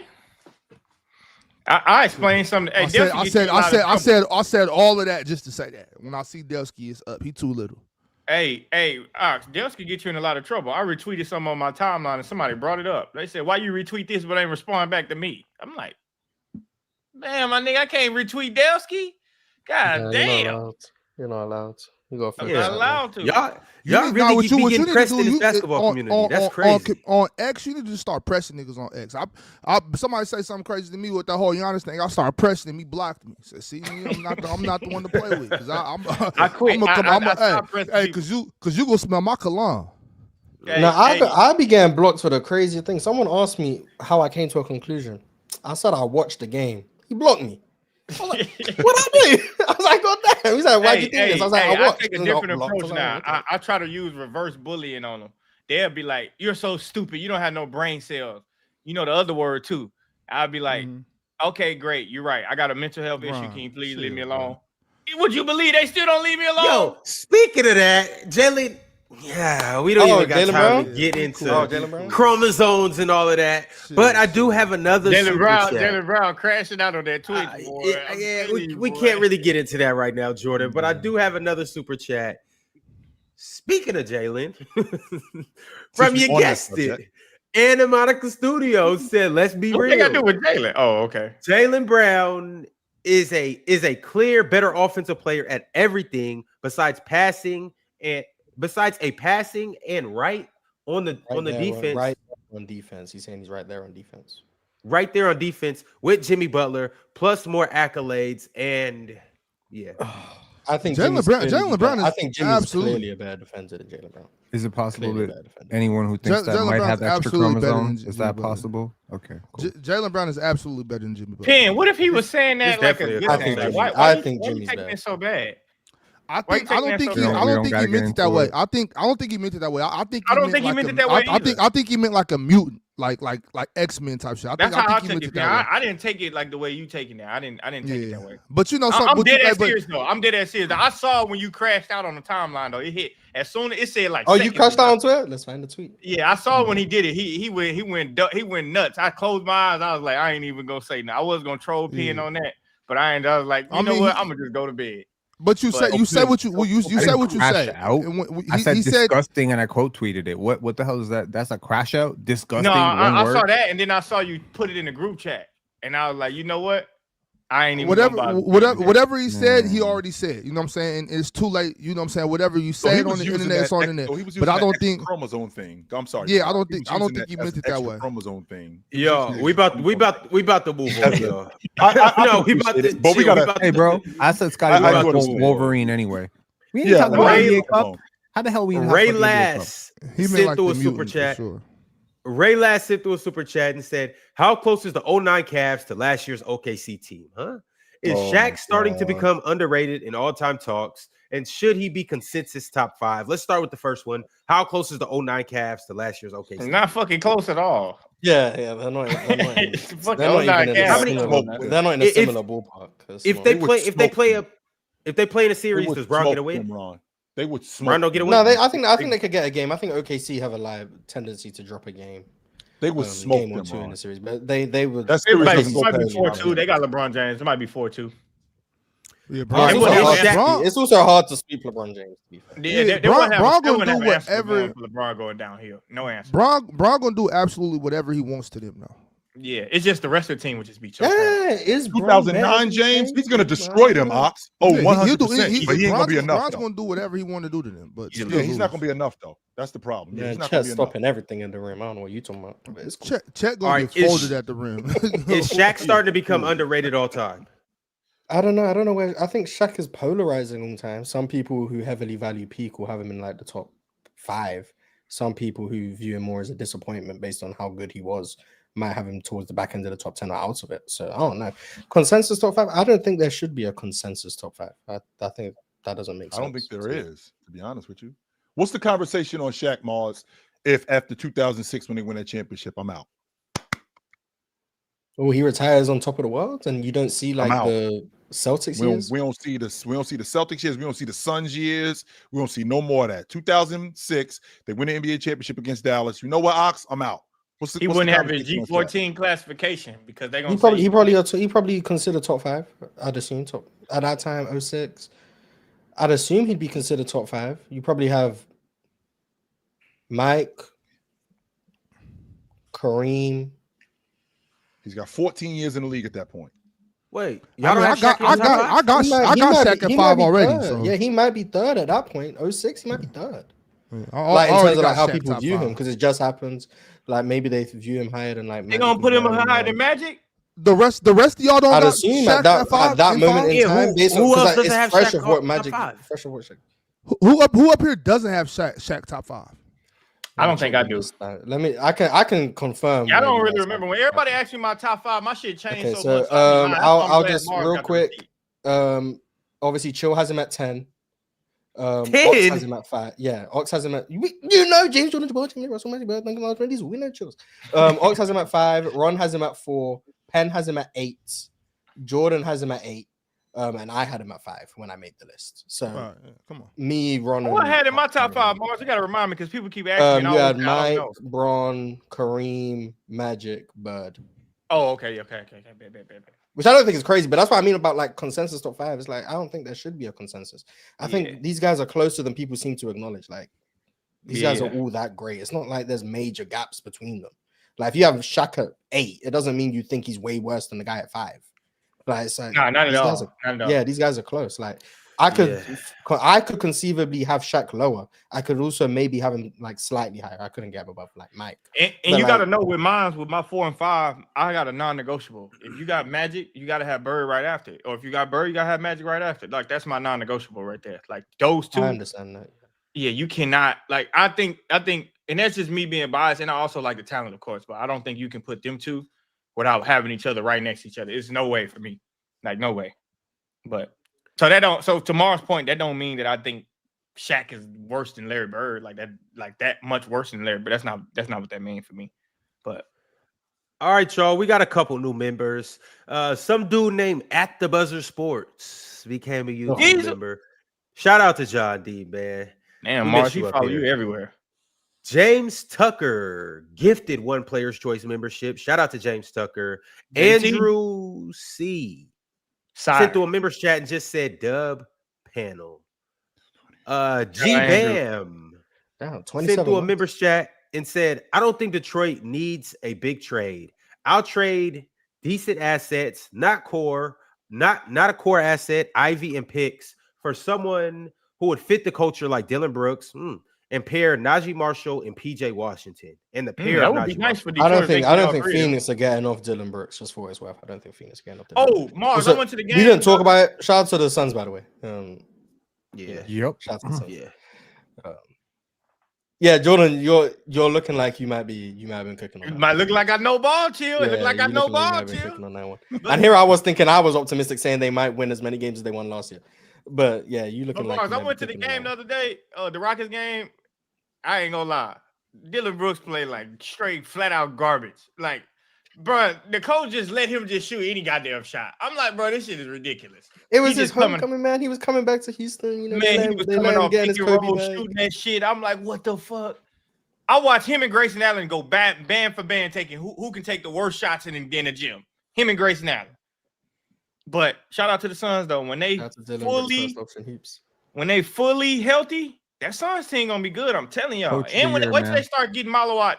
Wait till they start getting Malawatch. Today's the day Jalen Green's being reevaluated. I think. I don't think he should play. Yeah, I'm not saying he's coming back today, but I think today's the day he's getting reevaluated for the first time. I'd assume we'll probably see him towards the end of December. Coach of the year. Absolutely. I'm cool with that. I can't wait till they integrate Malawatch. I think they're gonna have to integrate Malawatch after the All-Star break for sure. If they really want to be serious, they're gonna have to. Hey, Mark Williams was Nick Richards is not. Gillespie nice as hell while y'all up here bullshit. Mark Williams has been amazing. The Lakers out of their mind for not keeping that. Yeah, Mark Williams has been amazing, showing like the defensive potential. Did Rudy deserve to get tossed for that? Rudy? I think it makes sense. I mean, the guy's airborne and you're literally pushing him off path like that. It makes sense you get ejected for that. Like, I'm not arguing against it. Ron, Malawatch got tomorrow's point about Nick Richards. That can't be their backup if they want to be serious. Malawatch got to come on with it. If Malawatch can come on with it, Chill, good night. Because what if they run their double big lineup at one point? They don't have to do it for 10 minutes, but they can do it for 5 minutes, 3-minute stretches. Good night. They putting a lid on that. Mark Williams making threes now. He's an 18-year-old kid. He's not like they're trying to win basketball games right now. Yeah, he can help them win basketball games. Yeah. Over Nick Richards. But that's the thing. Nick Richards genuinely just sucks. But like, exactly. The Suns are very impressive. And to the Jordan Ott point about Coach of the Year, I think part of his Coach of the Year case has to be the fact that Cleveland genuinely just look lost this year, and Phoenix look as good as they do. Like Cleveland and Phoenix have, I think, the same record. that has to play into his coach of the year candidacy at some point, in my opinion. When the 2019 win team or 30 win team, what they have last year? Better record. 30. They had 30 last year. They had 33. They had something like 30 something wins last year, right? Yeah. When the 30 something win team you take over, and the 64 projected 65 win team that you leave have the same record, bro, you got coach of the year on lock. Cleveland actually has a better record, Moss. I mean, I'm sorry, Phoenix has a better record, Moss. Just so you know. And they've had some competitive wins because too. Jalen Green played 2 games. I'm actually Man, and they got one last night. Chill. And Phoenix are doing this decimated of injuries. Jalen Green, who most would agree is their second best player. I would love to see that playoff series. Has played a beat game them. and a bit. But chill, Devin Booker is now out. Dylan Brooks has missed a lot of time. Like, they're doing this with a roster that's been Grayson Allen missed a lot of time. They've done this with a heavily injured roster in the playoff race in the West. Yes, Chill. man. I think we could get a 6-game dogfight. No, Yes. chill. In the NBA Cup tomorrow, we are gonna watch Phoenix versus OKC. I don't think they played OKC close the first time they met in the cup. Yeah, they lost by like 3. They lost right at the They end. survived. Now, SGA Devin was turning Booker the might ball make over that at a the bit more end. Yeah. difficult. Like, I'm probably expecting a blowout. But if Man, how Phoenix long able to Devin make that Booker out? competitive, they said they'll reevaluate him. I think like sometime this week. He got a But groin we'll see injury. how long he's out as well. That's Because they're I like know it was a groin injury. soft tissue. Like, there's he got a nothing to groin. mess with. So, but him and Jalen Green, I think, are being reevaluated this week. So we'll probably. You think they get back Chris Paul? They should. I don't know why they need to mess up what they Does have. Chris Paul fit the MO of pace and multiple? I don't know. He's more slow it down, which has its own value in like. The guard that came from Nova. What's his name? Chill. The guard that came from Nova. I always forget Gillespie. his name. He is nice. Gillespie, he's been amazing. Yeah, Gillespie Yeah. been running that show, man. He been playing Yes, good. sir. The other kid, what's the Oh, other? they got their 2-way guy, Bouye. Is his name Bouye. Yeah, Oh, he was Bouye. cooking against the Yeah. Rockets. He was cooking against Merry the Rockets. Christmas. Bouye. That's what I'm talking about. Yeah. Bouye been playing good too. Bouye for a 2-way, he's been giving them amazing minutes. Yeah, So 100%. shout out to him. So, We'll see if he can get converted to a full contract, but he's been really, really good. yeah. So I don't know. Shout out to the Phoenix Suns though. Look like I know ball a little bit. Saying look All like right, I know fellas. ball.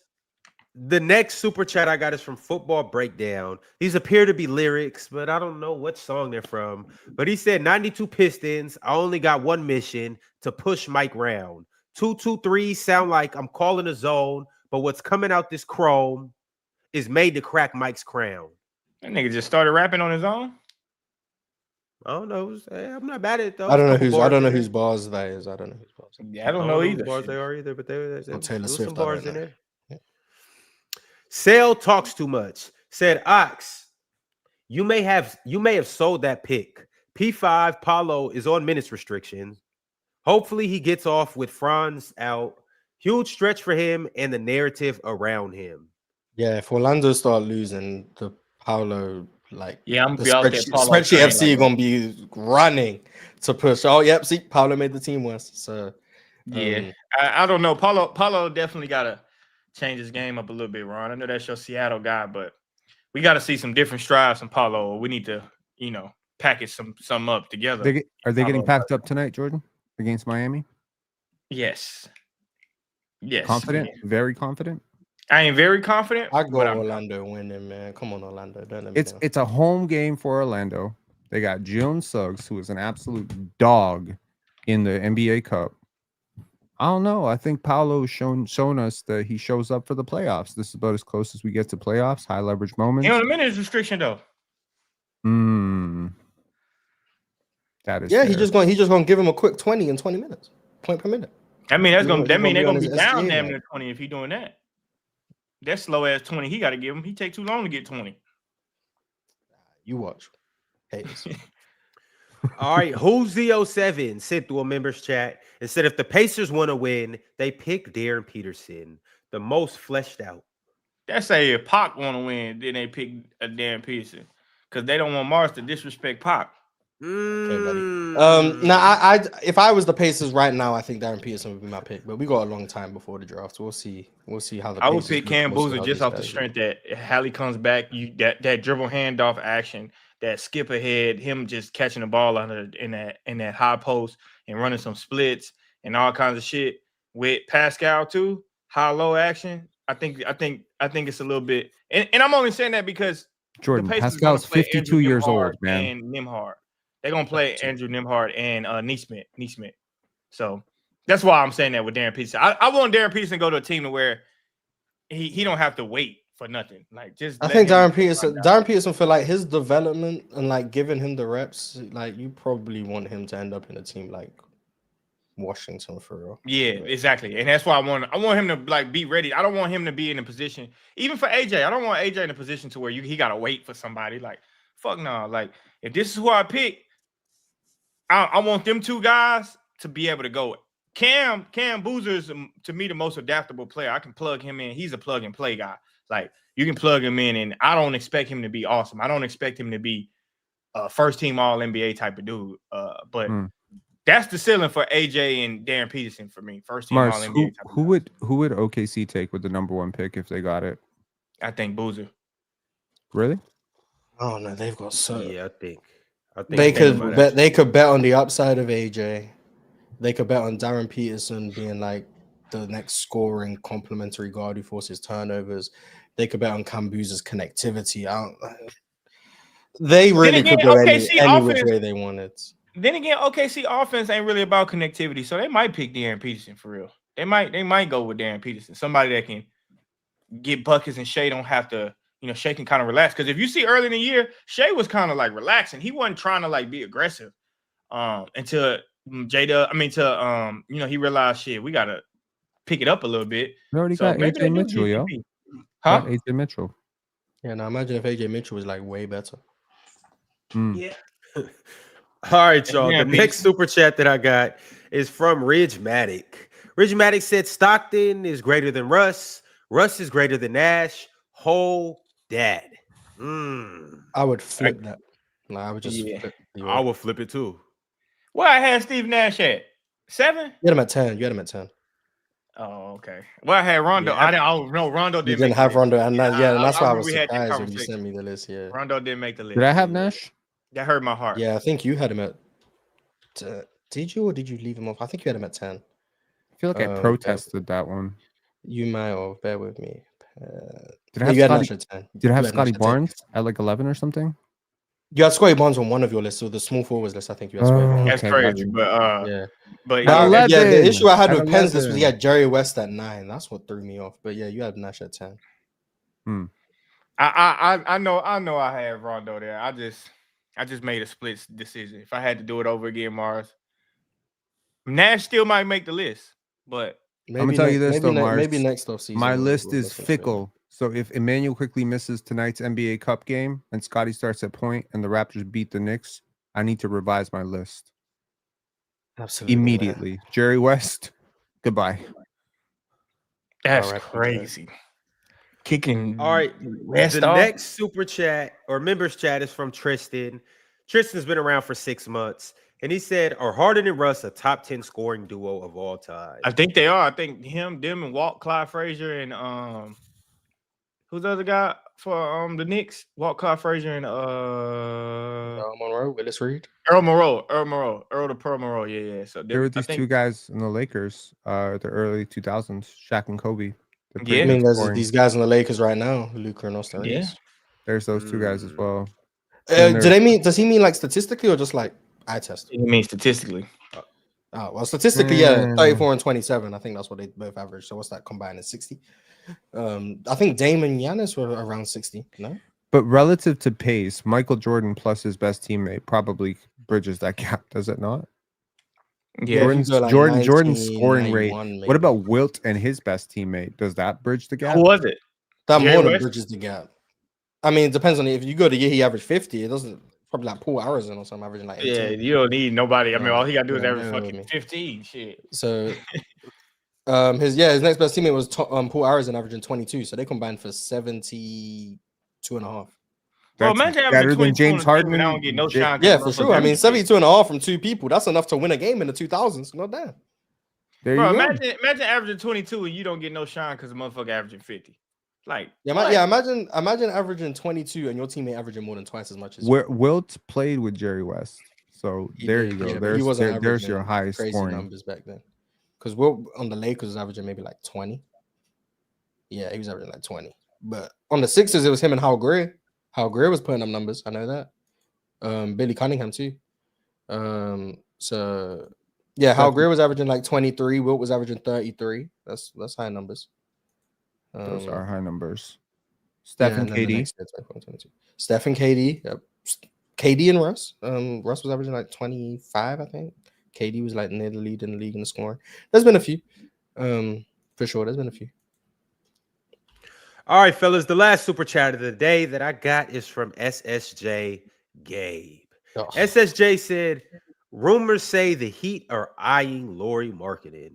How we feel about that? They can be eyeing him all they want. What's his name not answering the phone? Lauri in a drive and kick offense? I like Lauri. He don't really put the ball on the floor like that. But he's the guy that you're driving and kicking to. Yeah, but like if he's driving and kicking, but he's not able to extend the advantage outside of him, like getting a bucket, catch and shoot, it's like you're kind of wasting him. Like you need to draw up stuff for him. You need to draw up down screens, give him like advantages and stuff, not play out driving. What's the perfect place for him? San Antonio? I mean, I've always thought it was the Warriors, but they can't. Okay. But like even like the Pistons, but draw up the stuff they draw for Duncan Robinson for Lauri Markkanen. Like it's that type. Like that's kind of what you need. Like you use him like he's a 7-foot sharpshooter, and then like because he's one of the best off-ball weapons in the league. If you have him driving kick, it's like you're not really maximizing his skill set, even though he's amazing. So I don't know, but. All right, y'all. Well, we will be back. Same place, same time tomorrow. Hope to see you guys tonight on Playback. Hope to see you guys tonight on TikTok Live. Get Live asked me, am I a Rainier Beach High School alum? No, I'm not. But shout out to Mike Lash. Shout out to Reggie Moore. Shout out my man Ababe. And shout out to everybody who went to the GOAT High School. Y'all, it has been fun. It has been real. We'll be back soon, y'all. Download Splash Sports. Do what you do best over there.